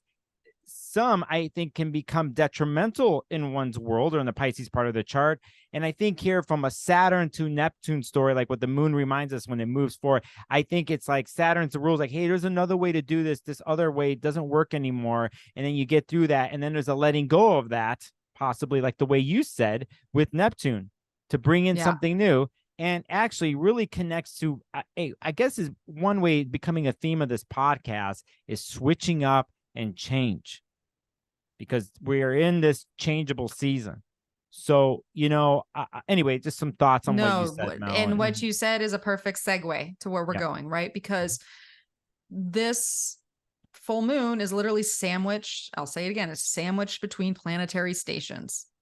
So when we're talking about switching gears and things shifting and things changing, this is essentially what's happening. And so are you on board? Are you going to go with the flow? I think about Pisces. Are you going to go with the flow, or are you going to get pummeled by the waves here? You probably want to go with the flow. And so we have that, midweek, the full moon on Wednesday, the 30th, and then we have that Neptune moment on the 31st. But, take us over to Friday, in the beginning of the month, September 1st, we have an Aries new moon, or not new moon. It's not a new moon. Feels like a new moon just because it moved into Aries, but yeah. It's after all that stuff we just talked about, know, it right? does feel like it's Happy New Year or something. It's not a new moon, but it is a new Aries, which comes around every month, and it does give you that spark and that, like, all right, well, let's begin things and let's just take action, maybe pick the low hanging fruit, do that thing. So I'm sorry, Mel. We get Go our ahead. first, at least while Mars is in Libra, we get our Mars moon opposition that happens here. Just to say that, since that is true. Yep. That is absolutely true. So we do, and we got to remember that the Aries Libra story is a huge one, because this is where eclipses are now. So even though we don't have the nodes hanging out on this moon or this Mars, it's activating those areas of our chart. So I think that is very smart to point out, because that's probably going to be happening early on Friday. Talk about starts of the day, right? It's 11:49 a.m. is Mars or moon opposing Mars. Okay. So Friday's got a little heat to it. Friday's got a little heat, a little contention perhaps, but also some motivation. But essentially all this it's leading us into the weekend. We get some more Aries action on that Saturday the 2nd. But here we are.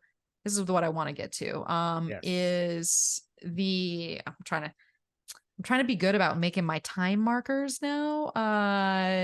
Because it's good. No, it's good you're doing this on this particular podcast, Mel. Like, got new systems in place, time markers. You were talking about this before we went live. It's about the details and structure. You're totally embodying this Virgo story. I am so glad, and we're doing it on the fly. You're doing it on the fly. I love this. My Saturn in Virgo was like, all right, you go, girl. You do that thing. So here we have September 3rd. On Sunday, we have the moon in Taurus. But what's really important here is that we have a Venus ruled moon, right? And who's stationing? We have Venus, who is, what? How did that jump ahead? Because she already was direct. We have Venus stationing on September 3rd, around dinner time here, Pacific time. And so here we have this Taurus moon ruled by Venus stationing, and then the next day the moon crosses over Jupiter just as it's stationing. And so Sunday, Monday, it's an interesting little turnover, because not only that, we have Mercury, who is trining Jupiter at the same time. So talk about a little hotbed of planetary action in the Taurus, Virgo, Libra, Leo zone, which we did a treatment on, earlier in the podcast. So thoughts about this pileup? Again, we have a 24 hours where there's a station and another station happen. It's like the all in one, back to back. Here, listen. One of the biggest moments of the year, in my opinion, is September 3rd because of the Venus stationing forward. After the journey Venus has been on since the beginning of June in Leo, everything that's happened, we're not done with the story, but there is a moment here where, and at this point, even before that, it started to be visible in the sky as morning star Venus is. Yeah. Going to maximum elongation that way down the line. But it's like, and I know you did a really good podcast with Gray about Venus. Yes, we talk all about that with that. Yeah, I talk about that for those. And then I have to plug something else of yours, by the way, here in a second. Gemini is going to sell you. It's going to sell something amazing about you. Get your Mercury. Yeah, I'm going to, Yeah. I know you got some Leo in your chart, so this is really good. So anyway, so September 3rd, we have this Venus station, an incredible moment of the year. And it's my favorite transit of the year, this Venus and Leo story. This sense now of an interesting adventure that's going to happen to the beginning of October when Venus finally leaves Leo, where a lot of implementation gets to occur for all the lessons learned during the retrograde for Venus and Leo. There's going to be reconnections in general that are going to happen with Jupiter and with Uranus, with Chiron.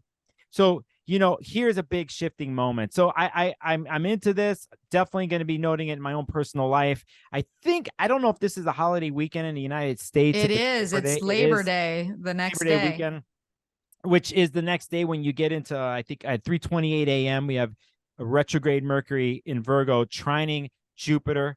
And so, which is at an interesting phase. And then do I get into the next thing that happens later in the morning, which I think you will here in a second, but I just feel it's just, I don't want to fully try to define these 24 hours, but I know it's a door opening for Venus and Leo. That is for sure. So that she's walking through. She's emerging. Yep. She is emerging fresh, reborn in her solar self. She had a moment when the sun met Saturn, right? Because she's still ruled by the sun the whole time. Yep. So everything that we talked about with the whole sun Saturn piece, you can kind of take that into the whole Venus part too. Venus be sweating. She's working. But definitely feel that story right now. Yeah, but I hear you. Yeah. So here we have, this because the sun is getting ever closer to the Mercury conjunction. There's a sun moon trine. There's the sun's getting close to its trine with Jupiter. So there's all these this is that kind of pinpoint moment where the planetary stations are always huge, right? Especially when the moon lights it up and we got a Venus ruled moon. But this story is not necessarily ending. We got all this kind of sort of lead up that is taking us somewhere, especially with the sun and Mercury. And so the pivot point of these stations is exciting. And so, exciting, and a reminder from my end to stay mutable out there, people, to take that upon, because we have a push-pull moment here. We have Venus starting to move forward, not fast yet, but wanting to, it's starting to. And then you have, that happens at 7:10 in the morning that day on the 4th, we have Jupiter stationing retrograde, right? Yeah. So, it's another one of these moments where it's push-pull feeling. Things are in flux, right? And to understand that they'll play themselves out and they'll eventually move in the directions they need to, but there's a stop and start moment happening at the same time in several ways here. So yep. And both of the benefics too, there's so these are our expanding planets, our givers of good luck, our our ease planets, I guess you could say. I mean, you can still get wonderful things out of Mars and Saturn, despite their reputation. Yeah, But totally. And yeah, to reiterate what you mentioned earlier, Mel, very Venusy really in the end here from the yeah, third to the fourth because of the moon being in Taurus, Jupiter in Taurus ruled by Venus stations retrograde. The moon touches those points. The moon makes it connects and actually squares with that Venus. The moon in Taurus does, and then moves through the stationing Jupiter, all Venusy right there in a lot of ways, and push pull. So I think Venus is ready and it's coming out, but I don't think it's quite not there yet. It walks through the door, but it's not bursting out like a Venus and Leo would really want to, yeah. with the full orchestra in the orchestra pit, makeup crew in the back, full wardrobe, new wardrobe that they acquired during the Yeah. Venus and retrograde cycle, a new song that was written for them. But they still need that rehearse. There needs to be a rehearsal that needs to happen. There's still this thing, but there's a test. There's like, do I walk up on stage? I want to walk up on stage now. Like, we're not ready yet. We still got to dial in. We got to rehearse. But is it a dress rehearsal? Maybe it's a dress rehearsal. Well, I don't know. Well, I hope not, because that is the day that we do our launch for the tarot. Great segue, Mel. Yeah. That is the thing I wanted to promo you, because for those watching, she pulled up a tarot card earlier on the video here, and I was like, there it is. You got the big chart up on the screen, but there's you are launching a deck. I've already seen samples of it, Mel. It looks incredible. And so you said this is the weekend that you are This is the time. Actually, Gray helped me elect it. We tried to look within our because we had a short window, because that's sometimes with elections, you got a short window, when you're trying to do something, and you got to go with the best thing. And we just found, so Venus, she is, from my personal chart, Venus is actually stationing direct exactly on my Jupiter. And Jupiter is stationing exactly on my part of fortune. So the deck is called Tarot of Her. It is her essentially. And I think I laughed when you said, and they're writing, and she's got a new song, and we're making a Kickstarter video right now. And my friend out of nowhere, who is a Taurus moon, messaged me and it was like, he's like, I'd like to make a song for your project if you need one. That's wild. Yeah. I didn't so know I'm that. People listening, I didn't know that what she's saying to me right now. So literally she'll have a new song. And we're just gonna kind of hope for the best there. Kickstarter is always a risk, but we're hoping that the work speaks for itself. It's gonna be great. You're gonna do great. Multiple appearances on stage here starting on the weekend of this launch for you. You got to keep going. That's what's the funny thing about a Kickstarter is you don't just go on stage once. You're there until the Kickstarter. Exactly. And I could totally see why you elected the time with Gray. I hear Gray's voice right now, by the way. I just the way he talks, I hear Gray's voice. So what you're doing, I totally get why you're doing it when the timing of it. And I think here too, if we bring in what's happened with Venus here, there's been so much internalization. In a sense, Venus has looked in the mirror and really have had some moments, some tough ones, honestly. Uranus has cracked open Venus during this retrograde cycle. Jupiter was involved. Chiron helps Venus go through the sun that happened here on the 13th of August. So Venus is going to touch upon these planets, Jupiter and Chiron and Uranus again, and really get to implement something, really show the lessons learned and the new vision for what they harmoniously want and what one desires. And they really get to set it into play. And so here is the beginning chapter of setting that into play. So to bring it to your own personal world, Mel, it's not only this weekend, but it's these next 3 or 4 weeks after that. Exactly. For me, it's 29 days. I actually am ending the Kickstarter right on with a grand trine with the moon back in Taurus, making a grand trine to Pluto and Mercury, right when Mercury trines Pluto. So that's kind of like what I elected for the end. Yes, you got Pluto's in there. Yes. Yeah, Pluto's like, come on, bring it on home, girl. There's no So choice to Pluto. It's like there's no choice. It's all or nothing to the death. exactly. It's now or do it. never. Are you gonna Yeah. support or not? No. yeah. Remember when you do some social media posts on this, Mel, later on that you use that? So you're gonna do this or not? Oh, well, I am a Plutonian person, that's for sure. Yeah, so that's funny. So this is okay to reiterate that, Yes. as we have said, this is a busy, big turnaround time. So this really brings us to our next stop on the wheel, and that is the last quarter in Gemini. Oh, Are you wait, are you going to September 6th by chance? I think I am. Oh, you Let are? me. Okay. Curious. Am My I? Gemini I brain looked is at it real jumping. quick. I did. I am. You are. You just I am. I'm right there. So last quarter, last quarter in Gemini. So we got 14 degrees of Gemini. And really, so I'm jumping to the last quarter, but obviously if you're looking at the screen, you see that Mercury here has just made its inferior conjunction with the sun. So that's a whole thing in itself. That happens on September 6th, earlier in the day. Actually, let me back it up to that because At I want that 4:09 moment. a.m. It's the Um, midpoint during the Mercury retrograde cycle. The the point in the Mercury retrograde cycle I always love when Mercury goes into the sun.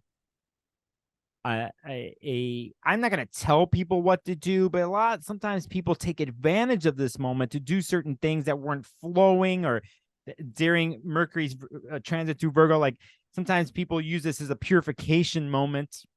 They send that email that they wasn't working out, piece of something in the Virgo or Mercury and Virgo puzzle system story of reevaluation. There's some connectiveness to the sun here, a moment in the midpoint of all this. I love this point of Mercury retrograde cycles. I don't think it gets enough hype.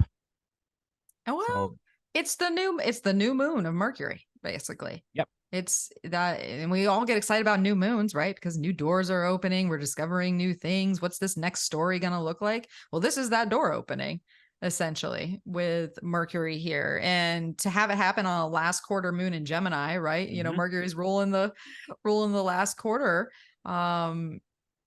It's almost like, it's interesting. It's because it's almost like we get a hit from the heart of the sun.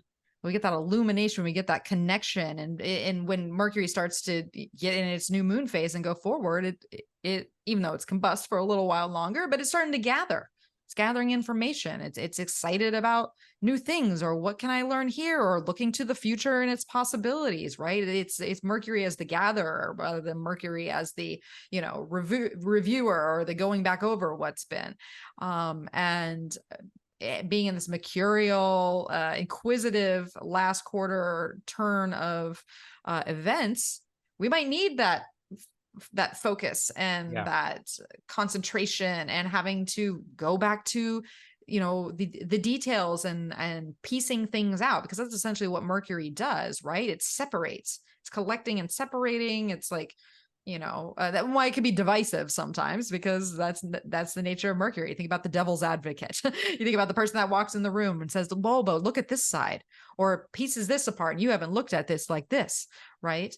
So there might be some of that going on per se. If Virgo is looking for the pure moment, you get it right here. Yeah. I think it would be a great time for someone to clean their house that day. Earlier in the beginning of this podcast, we were talking about how Virgo likes to clean things up and bring order to things. I have to say, my experience over the years in astrology, it's getting to be a long time now. Can I actually say that now? I'm getting older. I get where I actually have some wisdom with this. But, I've seen major Virgo people where they're like at work, everything is in order. They bring that. You go to their house, it's not in order. Yeah. Or it's the other way around. Or there's this balance, this thing that happens where there's all this work and perfection and effort put in certain parts of life and the seeking of that, and it's there, but there's other parts where it isn't. Where it isn't is where I'm saying to go clean at this moment. Is it, if I think of this Mercury story in Virgo, you get to have that. And through ritual, because that's a ritual, that pureness, that purity, that sharpness of mind here with Mercury going into the sun can be, it's an example. I'm just giving an example. I'm not going telling you to go clean the bathroom, but it could be, it's like, but it's something in your world that is like, wasn't feeling there or quite there because of the Mercury retrograde in Virgo, that wasn't running on all cylinders. The system wasn't, right? Few details were possibly missing. It's driving it wild. Here we get a moment of something where at least there's the insight to that here I could see what needs to be tuned up. It's not going to happen immediately, right? But for me, I think it's a good washing your dishes moment. I love washing dishes. I hate dishwashers. So that's one way I'm looking at this is to use it, not to have the clarity in one's mind to gain the insight here, but sometimes to find an example in a very subtle, chill way. Wash the dishes, da-da-da. I'm going to go put my hands in the dirt outside, mess with the garden, right? I shouldn't have, I'm going to say this, and people can do their own research, but Ceres, Demeter, it's kind of, in one way, part of the Virgo story. Because in one way, we have a building up and looking within and a harvesting of oneself. We didn't talk about this here. It's just another way of talking about stuff. But it's like, in one way here, when we look at a Mercury Sun conjunction like this, there is something to be harvested in the mind. There's some pure thing to be harvested that I think could be put into play down the line, especially after Mercury moves forward and starts to go over the space and time that it does during the retrograde. But there's some pureness here. There's a piece of gold right here. And that is I just hopefully sold that to everybody. I am intrigued a little bit that you bring this up, only because look at Ceres on the South Node leading up to this conjunction. Yeah, thank you. So it's interesting thinking about her being in such a prime zone in the zodiac right now. Yeah, we getting ready to do the Pluto square and all that. Yeah, she has that relationship with Pluto, right? Ceres and Pluto. And then there's the whole Persephone myth part of the Virgo story that gets incorporated, right? We have the changing of the seasons. Persephone's about to go back down in the underworld for a while, right? Again, part of this transitional process and alchemical process and stuff, it's all really mercurial, and I think because of it, in a moment like this, that you look for the clear message, Mercury in Virgo, the clear piece of the system, Virgo, and you go there, and one can do it through a Persephone myth story to the Ceres way of looking at it. I think I'm not doing the Ceres story justice here, but it's because we're going here, but it's just something that popped up. That could be something to investigate further if Ceres has piqued your interest here, especially it being on the South Node right now, and actually in that hot spot that Nicholas alluded to earlier in the podcast when we talk about by the time Mars gets here, and we're gonna have an eclipse that's near this zone. So maybe Mars in Libra is giving us the Libra story, but perhaps Ceres is too, because she's the one that's been here longer and is in the meat of it too. So even thinking about just that archetype being in this key position as we have this Cazimi moment, as we have last quarter, and we're so anyways, I think you divine timinged that through your intuition. Divine timing. That is definitely Mercury's sun, by the way. So Wednesday, September 6th, it's got that turning point energy. I am for here's the thing. This is the last thing I'll say about this before we move on to speak to your point about that. I think this is a good time to clear up, because manifestation. Rachel Ling was talking about this when I saw her speak at SDAS this past Friday, is you clear space, clear mind. It's like the idea that it's hard to manifest what you want in life when you're not happy in your space, when you don't feel home, when you have all this stuff that doesn't suit you or isn't fitted around you or isn't.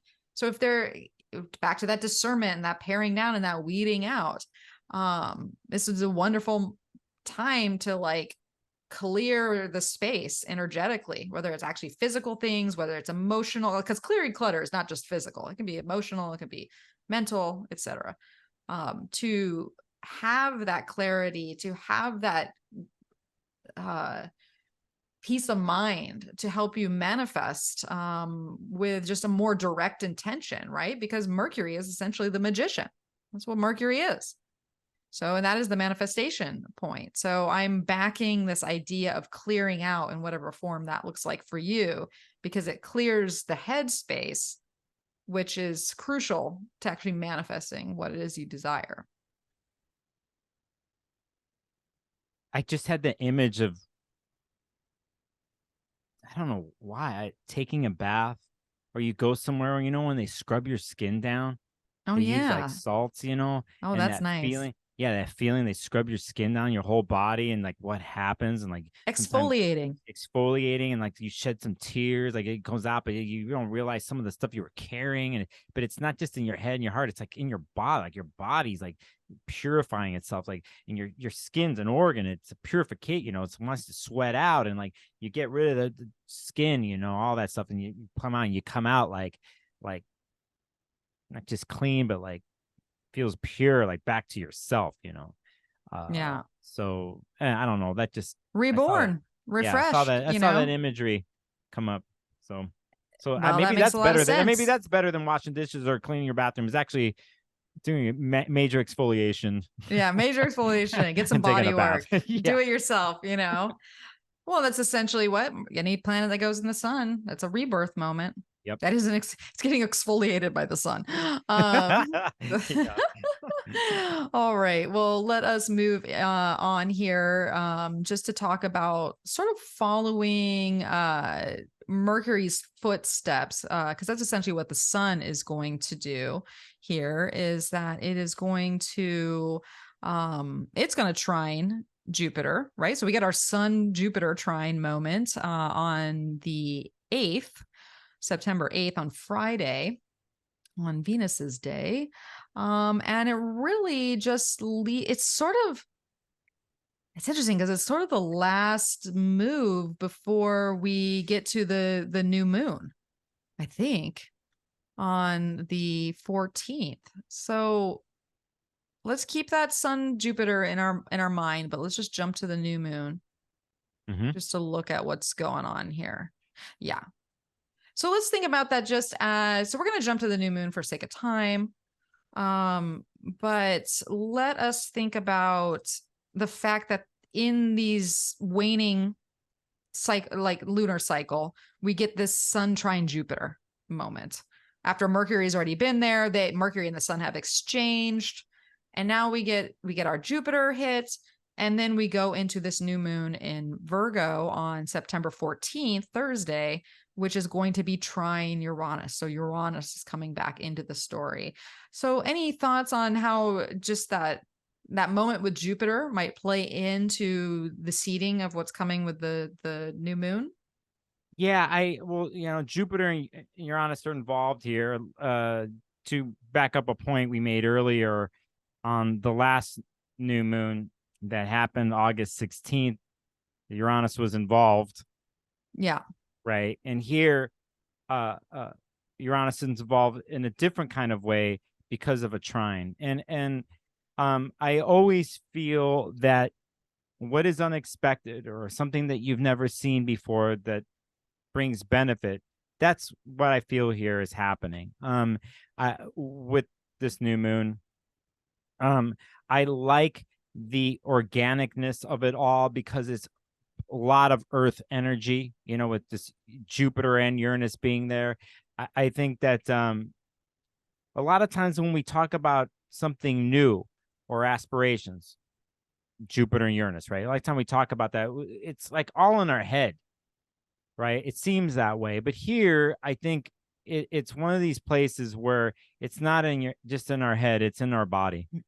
And that it's tangible. It's really there in our hands to use and to implement and to bring in the tools that have been around and to work those tools, to sweat with those tools, that to get the satisfaction that the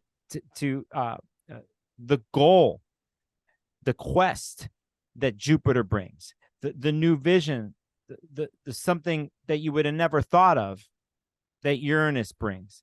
And I also think that Mars in Virgo for the months before did a lot of the work here. It did a lot of the work when Mars was in Virgo, aspecting all those planets we mentioned earlier, even before, different forecasts, even before. But here we have like almost a culmination. I feel that here it's a lot of what we worked for in the Virgo part of our chart. We actually see some results here. It's not completely finished, but you have Jupiter and Uranus here bringing up some backup. Even though they're both retrograde, I feel that it's backup in general, and I feel that it fulfills much of what's happened in the Virgo story the last couple months. So that is kind of what I feel. Most importantly, it's tangible. It's in your hands. And your body. In your body, and not just in your head, but it moves through there. And we want to do this with earth signs or anything that's an earth sign. So is it a seed moment? Yes, because it's new moon. I always like to point out, by the way, and I'll be done here, that new moons happen and we have these like wishes or the implementations, but it isn't until a couple days later visually in the sky that we actually start to see the sliver of the moon start to happen. So I like to point that out, and I've been trying to remind myself of this too, as in systems and efficiency. We're talking, Virgo, of implementation of something new on a new moon here, that in a sense, yes, there is that, and it's a continuing story for Virgo, but it's cool because when you see the moon in the sky a couple days later, it might not be officially new moon anymore, but in old school ways, that's when things actually started to get implemented during a new moon phase, right? You're getting the light. Yep. You get that. You start to see it. It's right there. It's tangible. It's dark. New moon's dark. You don't see it. I wanted to bring that case up because of just bringing in things that are in your senses, in your hands, and that you can see, right?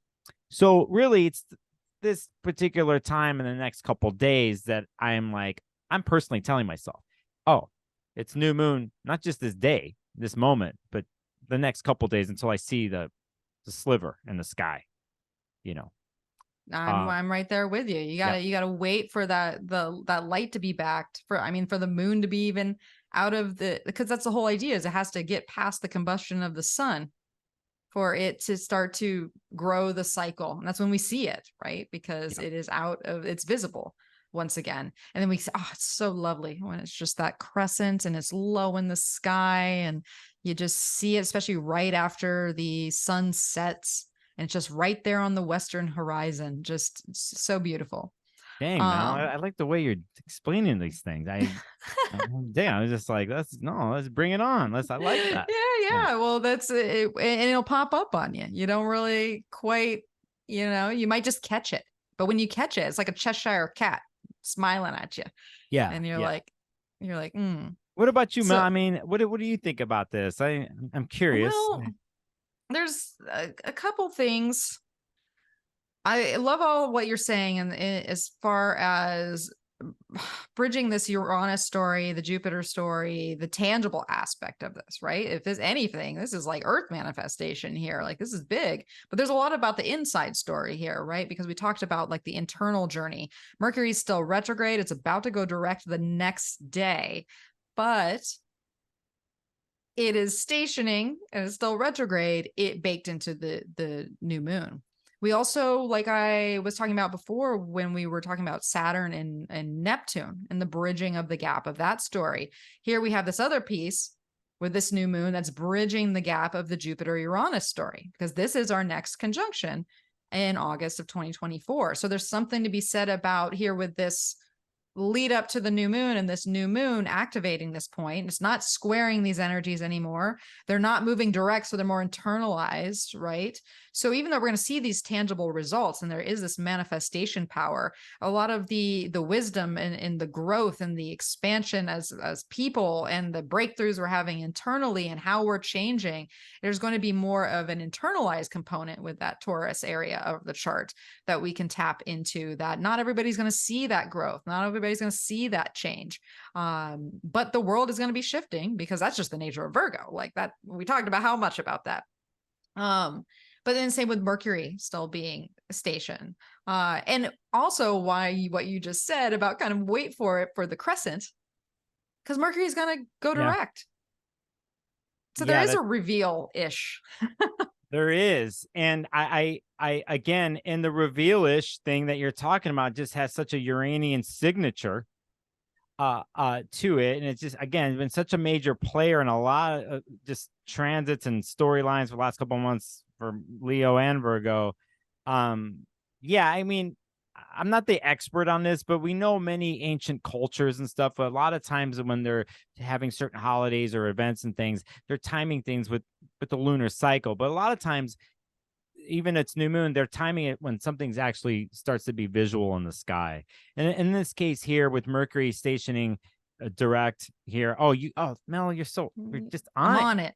Just on it. So that you have it, here that the moon's there, even though the moon here is in Libra here, we're going to start to see it in the sky. And we have this station that happens, and then we get to start to transverse through all the degrees, the shadow degrees, as they call them. And I think Mercury and Virgo is super psyched here, really happy. Yeah. It's like, oh, all right. I've done the work. And it's had done the work. It's had some Uranian influence. So that means it's come back with some new tools in the bag of tricks, mercurial tricks or stuff. At the same time, the tools that Virgo needs to be efficient, to be organized, because that's what really this retrograde was about, is some of the probably tools and that want to bring order to the things that deal with routines and repetition that Mercury and Virgo is usually good at. Some of those things need to be revamped, reviewed, and eventually reclaimed. I think some of the reclaiming probably has to do with reclaiming new tools that it brought because of the Uranian influence. So here, you have this, like, it's ready to go. Mercury and Virgo is like, what you're saying. So I'm piggybacking because what you're saying is very important, right? We got to go back and remember what we said when Mercury stationed retrograde. Is it repeated the Taurus sort of movement where it didn't meet Uranus. It just almost, but it didn't quite do that. But here, and it's not to Uranus quite yet, but it is in a way, because it is stationing direct and ruling the sun in Virgo, who is exactly trining Uranus. So we're getting our Uranian moment with this direct station through the sun, which is actually very valuable, right? Wouldn't you want to have illumination and like that solid key piece of light come in versus just maybe the perception or the word of it? Like, this is maybe the truth of it. This is the clarity. This is the sort of that breakthrough moment. That doesn't have to be really dramatic. Sometimes it's just like a little shift in perception, or it's just but it feels like it's bridging the gap to the piece that was missed. And we don't have to wait. I mean, we're going to have Mercury get to Uranus eventually, but we don't have to wait for sort of that like aha moment or that just kind of turnaround, because the sun is going to bridge the gap for Mercury there. That makes sense. Yep. No, I'm so glad you pointed out, because it's dispositorship. We're always talking about in astrology. We want to see how things are ruled. Like, there's the sun in Virgo, so on and so forth, what's ruling. I didn't think too hard on this particular day when I was looking at it, but after you and I conversing here, I really like it. I know. I really like it. Yeah. Because we go forward another day, we got a Libra moon, and we're back to a Venus moon, right? It's going to cross over Mars. Look at it, right on Mars. So here we get another Mars and Libra hit. And what's old Venus doing? She's emerged. She's direct now, and she's making her third square with Jupiter on Saturday, September the 16th. So that's a fascinating kind of, as the crescent moon, waxes forward and we're having all these sort of shifts. This is a really highlighted period, Friday and Saturday, the 15th and 16th, getting off this new moon, because we got this last, if anything, it looks kind of fun. As far as like maybe being out and about and enjoying the good things in life and socializing, there could be a lot of energy there. If there's relationship conflicts of any sort, if you're trying to grow in a union, this can definitely kick some things up, right? Because there's going to be the tension from that Jupiter and then the Mars component. Huge, so huge, yeah. huge. I think here the third hit, Jupiter Venus square. Again, we want to work with squares. They get set off at a 90-degree angle. There's a challenge that happens because something needs to change. There's already been 2 of these that have happened. Here, in a sense, if one is on the level of evolution and understanding, learning, and moving forward, here I think Venus and Jupiter can work together finally in a certain type of way, especially because she's emerged out. She's newly reborn. I actually think this is a huge weekend for you personally, Mel, because of what we were talking about with your launch. Is that when we go back to the beginning of the month on the 3rd and stuff, when Venus stations direct, here we are, the chapters, because we got a couple other chapters that are going to happen down the line here, with Chiron's going to be next, and then Uranus with Venus, to get to implement things here, what they learned during the retrograde, and fulfill certain things. So not to make squares like it's a horrible aspect. They start difficult, but when you have 3 chances, you have a third chance. You're activating, and you learn. A lot of times with client work, you'll see charts. I'll see charts. Somebody's got a bunch of squares in their chart and stuff. And initially people are learning astrology like, oh my gosh, that's squares or whatever. And like, yeah, that means they had to learn quick, really off the bat. Do they still live their squares in their chart? Yes, but they're launching pads. Eventually you learn squares bring change. They bring an evolution happening there. So people learn faster than someone who possibly was born with trines in their chart, where they get really lazy. They're not particularly forced to deal like when you're forced with a square. So here, to bring that kind of way of thinking about it into like so many months here with Venus retrograde, she learned.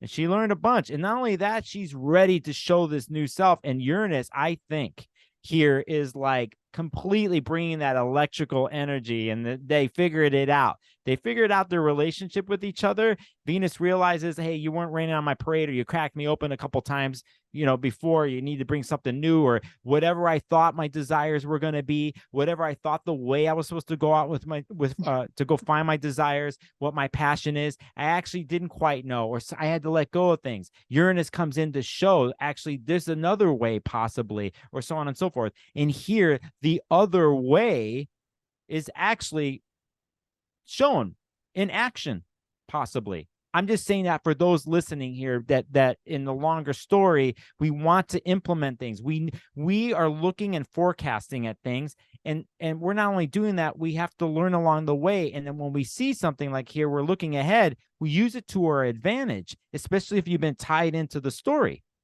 Right. So it's not like, oh, you're going to get knocked off your pedestal again by a lightning bolt. No, it's like, no, what did you pick up and learn? Now you do it. And that's where it not only becomes embodied, but it's like Venus and Leo in the end wants to feel the rush. Like it's a fire sign. It's moving through it. It's inherently, it's passionate wherever it is. So you got this electric bolt for the 3rd time happening. You ride it for everything that it's worth. You go all in. That's my suggestion. So I hope at that point your Kickstarter is this kaboom. I hope so. Well, here's to hoping. Yes. And that's all you can do, right? That's all you can do. Thanks for letting me go on that rant. I love that. You know what? I'm about it. I'm all about it. So actually that brings us to pretty much the end of Virgo season, with one last-ish solar situation happening, and that is the sun making its opposition to Neptune, its yearly opposition to Neptune, when Neptune is the closest to us, right? And then a trine to Pluto, pretty much well, 20. So basically 19th through the 21st. That Tuesday through Thursday, we have our solar Neptune to our solar, or our hard Neptune to our, dare I say, easy Pluto? Is that ever a case? Well, we'll take this Pluto sunshine. We'll take it. I know, we'll take Yeah. it. I mean, Mars handed it to us. Now the sun Yep. comes around and really like illuminates that. So an interesting way to end the season, right? We've got a Scorpio moon taking place, kind of leading us there, and then a little Sag action when the actual Pluto part happened. So I do imagine maybe the Neptune piece, to especially with that Scorpio moon opposing Jupiter here, can be a little a little watery, a little It's intense. a It's little intense. booty, maybe Yeah, a little intense. Might be remembering some stuff in the past that you forgot. Some scorpionic person in your life is going to remind you of something you did 20 years ago. Yeah. That's like me all the time, being a Scorpio rising. I'm constantly reminding myself of. Just can never let it go. It's just like. But we're letting go, right? That's one of the things we said about this season. Maybe this is the perfect time. This is like, maybe, sometimes it's just a chill. Like reality, Neptune can come around and all of a sudden we're like, oh God, I don't have it in me. I just need a break, or I'm not as focused as I've been this whole time with this Virgo. And you're like, when do I get a chill? Can I just daydream? Can I just Netflix and binge for a little bit? Yeah, I think I like where you're going with this, because if we go back to what we talked about earlier when we talked in this podcast video, and when we talked about the lunation that happened with Saturn and the moon and Pisces, right? And then we talked about what happens later in the day where the moon moves away from Saturn into Neptune, right? And then we talked about earlier where we had a Saturn Sun opposition at the very beginning of the Virgo transit. Now here we're like ending with Neptune on the other side of the sun. And maybe it is what you just said, actually, Mel. That got to chill out, actually. Get Netflix, whatever. Just give it a second. Maybe just do a hobby, something new, like creative energy that can just get you out of like all the other stuff. Because Pluto come around and you're going to be back in the game.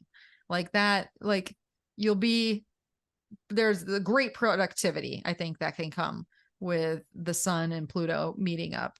Especially at the end of signs, if you got something to push home, or like something you've been working on a long time, or and maybe actually sometimes maybe you need to be confronted with the more spiritual view or the creative energy that allows you to push it home in a more practical, productive way. Because sometimes we need the vision in order to be able to do the work.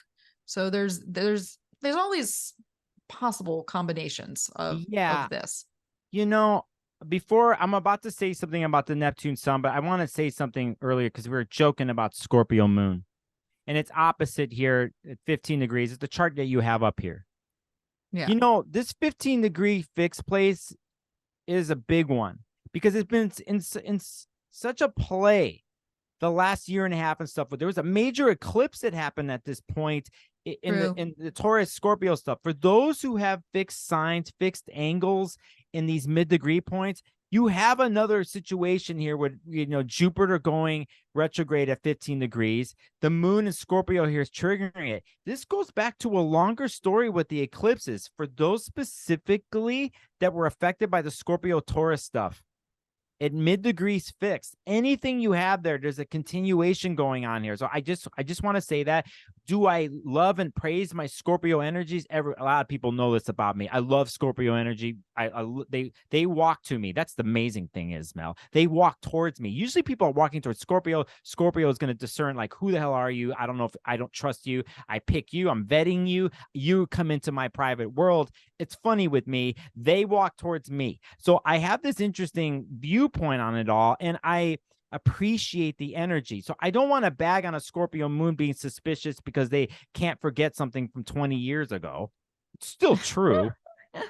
But the reason why I'm bringing this up is because it has to do with moving on and letting go sometimes of what is held, especially in mid-degree fixed points. Like I said earlier, when we were talking about the stubbornness or whatever, we were talking about, you had a word and we incorporated Oh, the concentrated. concentrated stubbornness that, here we want to let go in a different way. And I'm saying especially for fixed angles, fixed signs, okay, at these degrees. Now, saying that, to go back to Neptune's sun, I think here, after this whole podcast, after everything Virgo's been through with the retrograde, the Mars cycle in Virgo before, the numerous aspects that happened, the lunations, the Mercury retrograde story, the Cazimi coming out, all these things, that here comes Neptune at the very end. I think to go back to what you said earlier, Mel, like, oh, relax, we're going to Netflix and chill, all that. It's basically letting go. To me, if I were to sum it up, it's like and I know Mercury's moved forward in Virgo. It's been doing all this work and just now is on a roll, per se. Mercury's speeding up, but we have to accept, Virgos out there, accept this Neptunian moment, because in the end, you only can do so much in a certain amount of time. You can only go over the details so many times. You could drive yourself mad doing that kind of stuff. Even when you're on point, still your body can only do so much. Your nervous system, the antenna that it is for you, Virgos, can only do so much. That, again, we bring in the Piscean story here to help us relax, let go, and get to a place, again, that I said earlier, that the imperfect is perfect. Perfect. And that we cherish a Neptunian moment like this. So it might seem for some that it can get in your way and mute what you've been doing, throw a haze on this detailed role coming out of the retrograde. But there's a reason why it's coming in. And if you can accept it in a way of like the letting go part, and at least, like you said, Mel, taking a moment to just chill. And how what is chill for a Virgo, by the way, Mel? How does a Virgo chill? That is a great question. And on September 19th, they're going to find out. Yeah. So whatever it is for that, was find your version of chill. It doesn't mean there needs to be an outcome, by the way, and that there needs to be, the goal needs to be fulfilled, or wait a second, before I chill, I need to finish this. Right? Let's say you're in a partnership. Well, before I get to, I just need to finish this. Like, no, you said that 10 minutes ago. No, I need to just give me a second, then I'll chill. Sometimes that little way of being, sometimes it could be very Virgo, is that's the thing to let go of. Right. Yeah. So just some examples, like you said, of how things could be, some thoughts about that, Mel. So no, I'm for that. Right.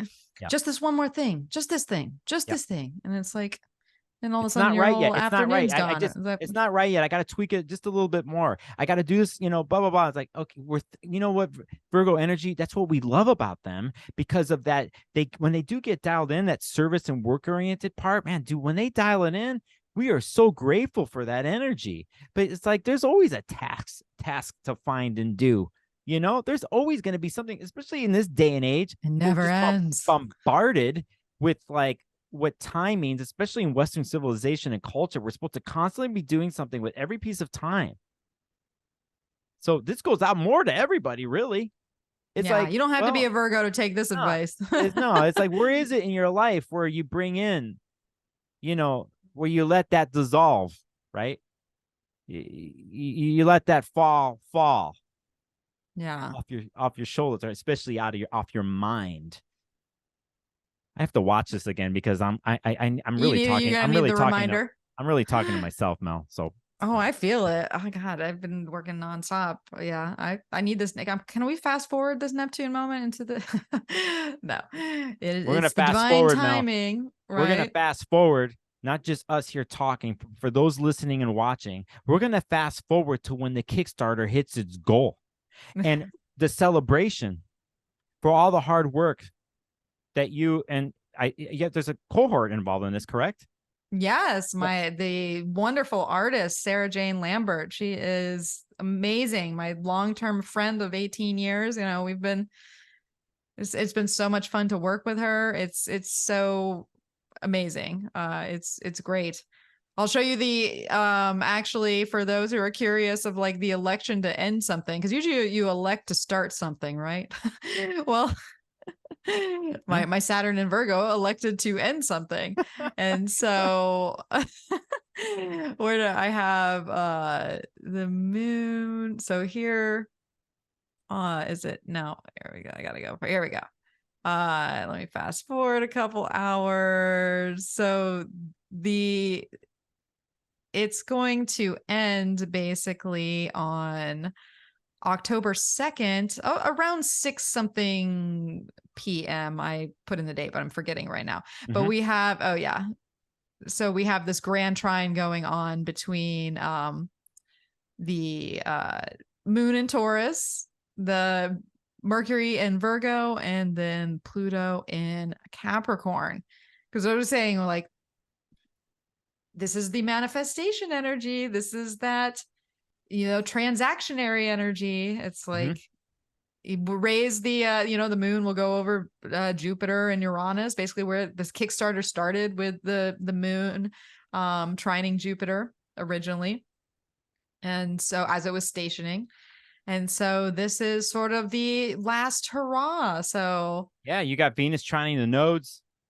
Am I correct by saying that? Trying the north node there. Yeah. And she's about to not reach... trining, sextiling. Trining the north node, sextiling the south. Sextiling, correct, yes. She's flowing with the nodes. Yep. She's flowing. The moon squares her. It's basically moon squares her, trines Mercury, and then trines Pluto. And then, Pluto loves to put the finishing stamp on everything, right? Oh, yes, it does. It totally does. Mel, I feel really good about what you're doing and what's happening here with you. Let's be real. I know we're going on a personal note here, but you're taking a risk. It's always a risk to do things like this on many levels creatively. Yeah. But considering the transits and what we've talked about today too, and knowing some things about you, that's the rush of life. It is. I know you'll deal with the details like you do, the Virgo stuff. At the same time, you're showing another part of yourself. Or I don't know if we out you here, get major, your Scorpio rising. It means your top of your chart is your 10th house is where you stand on the stage, what you're the authority on, your career, all that stuff. And you're living it. You truly are a practitioner. You're going for it during this time. So I think in those sense, for those watching and listening, of how we take in astrology in our lives, whether we're doing it ourselves or we get a reading, we look and we see and we do our best, and then we use the information, so knowing you, Mel, and where you stand on things, and inherently your heart creatively, where you come from, I feel really good about what you're doing and the timing. So not that you needed my stamp of approval or anything. What? Leo will always take a little validation. You're incredible. Not like I needed You're it, incredible. You're incredible. You look great, by the way, on this podcast today. I just want to say, I love the way you laugh. Your brain, that's the most important thing with you. Like for me, is like the way your brain works and goes. I see it, all of it. So one of the key features, before we get to our last word here, one of the key features actually with the deck that makes it, a little bit unique in the concepts that I came up with, is that is based on the lunar phases. So it's round, right? Oh. So this is going to be a whole different way of reading the tarot, where we basically read it in its form, and they can have new moon. It can have, this waxing energy. It could be the first quarter. It can get to the full. It can be this disseminating, this last quarter, getting to the balsamic phase. So it can take these purities of the archetype itself, but show you the different stages of how they're, of the story, right? So it's not quite upright or reversals or anything. There's going to be all this nuance, all this Virgo. It's going to be all this Virgo that gets played into these cards. And so I'm excited to share that whole system with everyone. And it's going to, I actually like what you just did, because something circular, like if you had the card spread out on the table and you're on the opposite side of the room, right? If you were looking at a traditional card, it's, if you use reversals in tarot, some people do, some people don't. But if you look at, it's either one way or the other. Yeah. But if I was looking at the card spread and then I caught a different way of looking at it, because when you were turning the card, the artwork's beautiful, by the way, Oh, but it so was amazing. moving. Like it felt like the artwork was moving. And Yeah. I think it's cool, especially with tarot. Like there's what we learn people studying, because I do a little bit of that, but it's like how messages coming through and insight comes through. That is really cool when you're removing the card and its relation to the phases. So Yeah. huh. It's fascinating how it comes together. I mean, it's in the relation to the phases and then the relationship to plant life, because that's essentially tarot of her is of Mother Nature. That's the her. But the moon is also our great her too. She's a very strong feminine figure. So there's different layers of her going on here. Yeah. Which come follow the Kickstarter and I'll tell you all about it. So that being said, let's wrap up our Virgo season with our if you had one word to describe, what do you think this Virgo season is going to look like? One word. One word, Mercury. I have two, but it's something I've already said. Well, that's okay. You can reiterate, and I'll give you two only because you're a Gemini. Let go. Like, I knew you were going to say that. I knew you were going to say that. This is the Cancer. Let go, Virgo. Come on, let's go. Let's go. Let's go down the river. Let's just chill and do nothing. Come on, let go of that. Let go. Yeah, that's I can't help it. That's the one that came up. I thought about this too. I was thinking about a word last night, and I was like, I kept coming back to this place. But it's two, and it's let go. It's so simple, and but in this case, it fits. I mean, we do have a Pisces full moon that we talked about and bridging the gap of the Neptune. It fits in a couple different scenarios, right? I have to say this, Mel. I have an affinity for the Virgo world and people in my life that have had the sun, their moon, a bunch of things like that. I've always had a deep connection. And I think a lot of times in the end, I mean, I'm saying let go, 2 words. But for those listening out there who have Virgos in their lives, or someone's Virgo moon, or they're connected, you're outside of them. Do something for them. Serve them. Serve them in that way. Support them. Work on the details for them. And in one way, you are helping them let go, because they'll get dialed in and they'll just serve and work. And honestly, they need to be praised for that. And a lot of times they won't say anything, but they secretly inside, like, they want to hear it.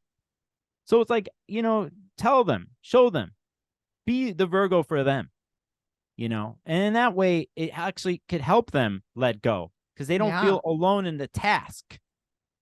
Right? They don't feel alone. This goes back to what we talked about earlier of, like, Virgo's the step before Libra until you start integrating socially, right? Or in relationships. But you could do that right there. And I think a lot of time, I just know this from experience. I appreciate them so much in my life. In my personal life, I've had the energy come in and just help me with things I would have never seen in my systems and working, and grateful. But I do know that reciprocation and basic like confirming and acknowledgement of them means everything. It actually can even relieve pressure off of them, just because they can find themselves in an alone place with that kind of energy. So I just wanted to say that we love you, Virgos. We see what you do. We're so happy for your knowledge and wisdom. And so anyway, those are my 2 words. Well, I love it. And I'm gonna break the rules too and have 2 words too that are an antithesis to yours. But I think we're gonna find that we need both. It's a mutable season, right? So mine are dial in. So dial in, which these areas of your life and these fine tuning that we're looking at, dial it in. But then also be able to let it go, right? Because you can only dial so much in. You can only do so much. You can only tweak so much. And then you have to let it go. Because that's the funny thing is, what do you do when you get writer's block? What do you do when you're just creatively blocked? Walk away. Go take a walk. Give it space. You let go of it. And then all of a sudden, it comes right back. The muse starts to speak again, and then you can go back into it, then you can dial it back in. But you can only get so far because it's a push and pull. It's an attraction, right? It's not consistent. It's immutable, sideways. Yeah. So that's I think that is what I'm going with here. I'm glad you brought in the other side. Well, actually, I'm Because we need both. It's yeah, not one or the other. Especially in this case, especially with the transits, everything we talked about. And yeah, thank you. That's good. I'm glad you said that. Yeah. All right. Well, Nicholas, we've come a long way. We've been on a long journey. Hopefully he's not melting to death in Portland right now. That has ungodly heat. We're hitting 107 today, and I live in an attic. Yeah. I have a system. I have a system going on here in the room in order to do this. A Virgonian system. I'm surprised you're not like dripping with sweat. Just like no, it's worked, but we're definitely at the limit here. Like I feel we're at the limit. I can feel the heat changing slowly, and I'm like, okay. Yeah. But well, we gotta get you out of here so you can go to the coast, cool off. But in order to do that, people need to know where to find you. What you got going on? I'm on planet Earth. If you haven't heard of this place, it's an amazing, complex planet. Anyway, it's beautiful, and you can also find me at sparklesofgold.com. That's my website. I have consultations. My YouTube channel, Sparkles of Gold, where I'm spending a lot of my time, and have some new things coming up. I'm on Instagram too, and a couple other places. But yeah, I also, just to say this, I work behind the scenes at ESAR, which is a major astrological organization that's going through a change right now. So working with them behind the scenes for a big website launch that's going to happen right after the Mercury station. So that's going on here too. And a couple other mysterious side projects that I'm working on that people will know about. Anyway, I had to be cryptic too on this answer. You could find me Sparkles of Gold anywhere. Sparkles of Gold anywhere. Anywhere. All around there are sparkles of gold. You see a sparkle of gold, then you know I'm there. You know.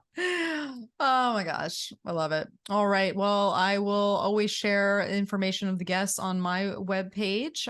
Hopefully, I've got so much going on. I'm like, hopefully I'll get there. But either way, I'm always touting Nicholas, so don't worry, you'll be able to find him.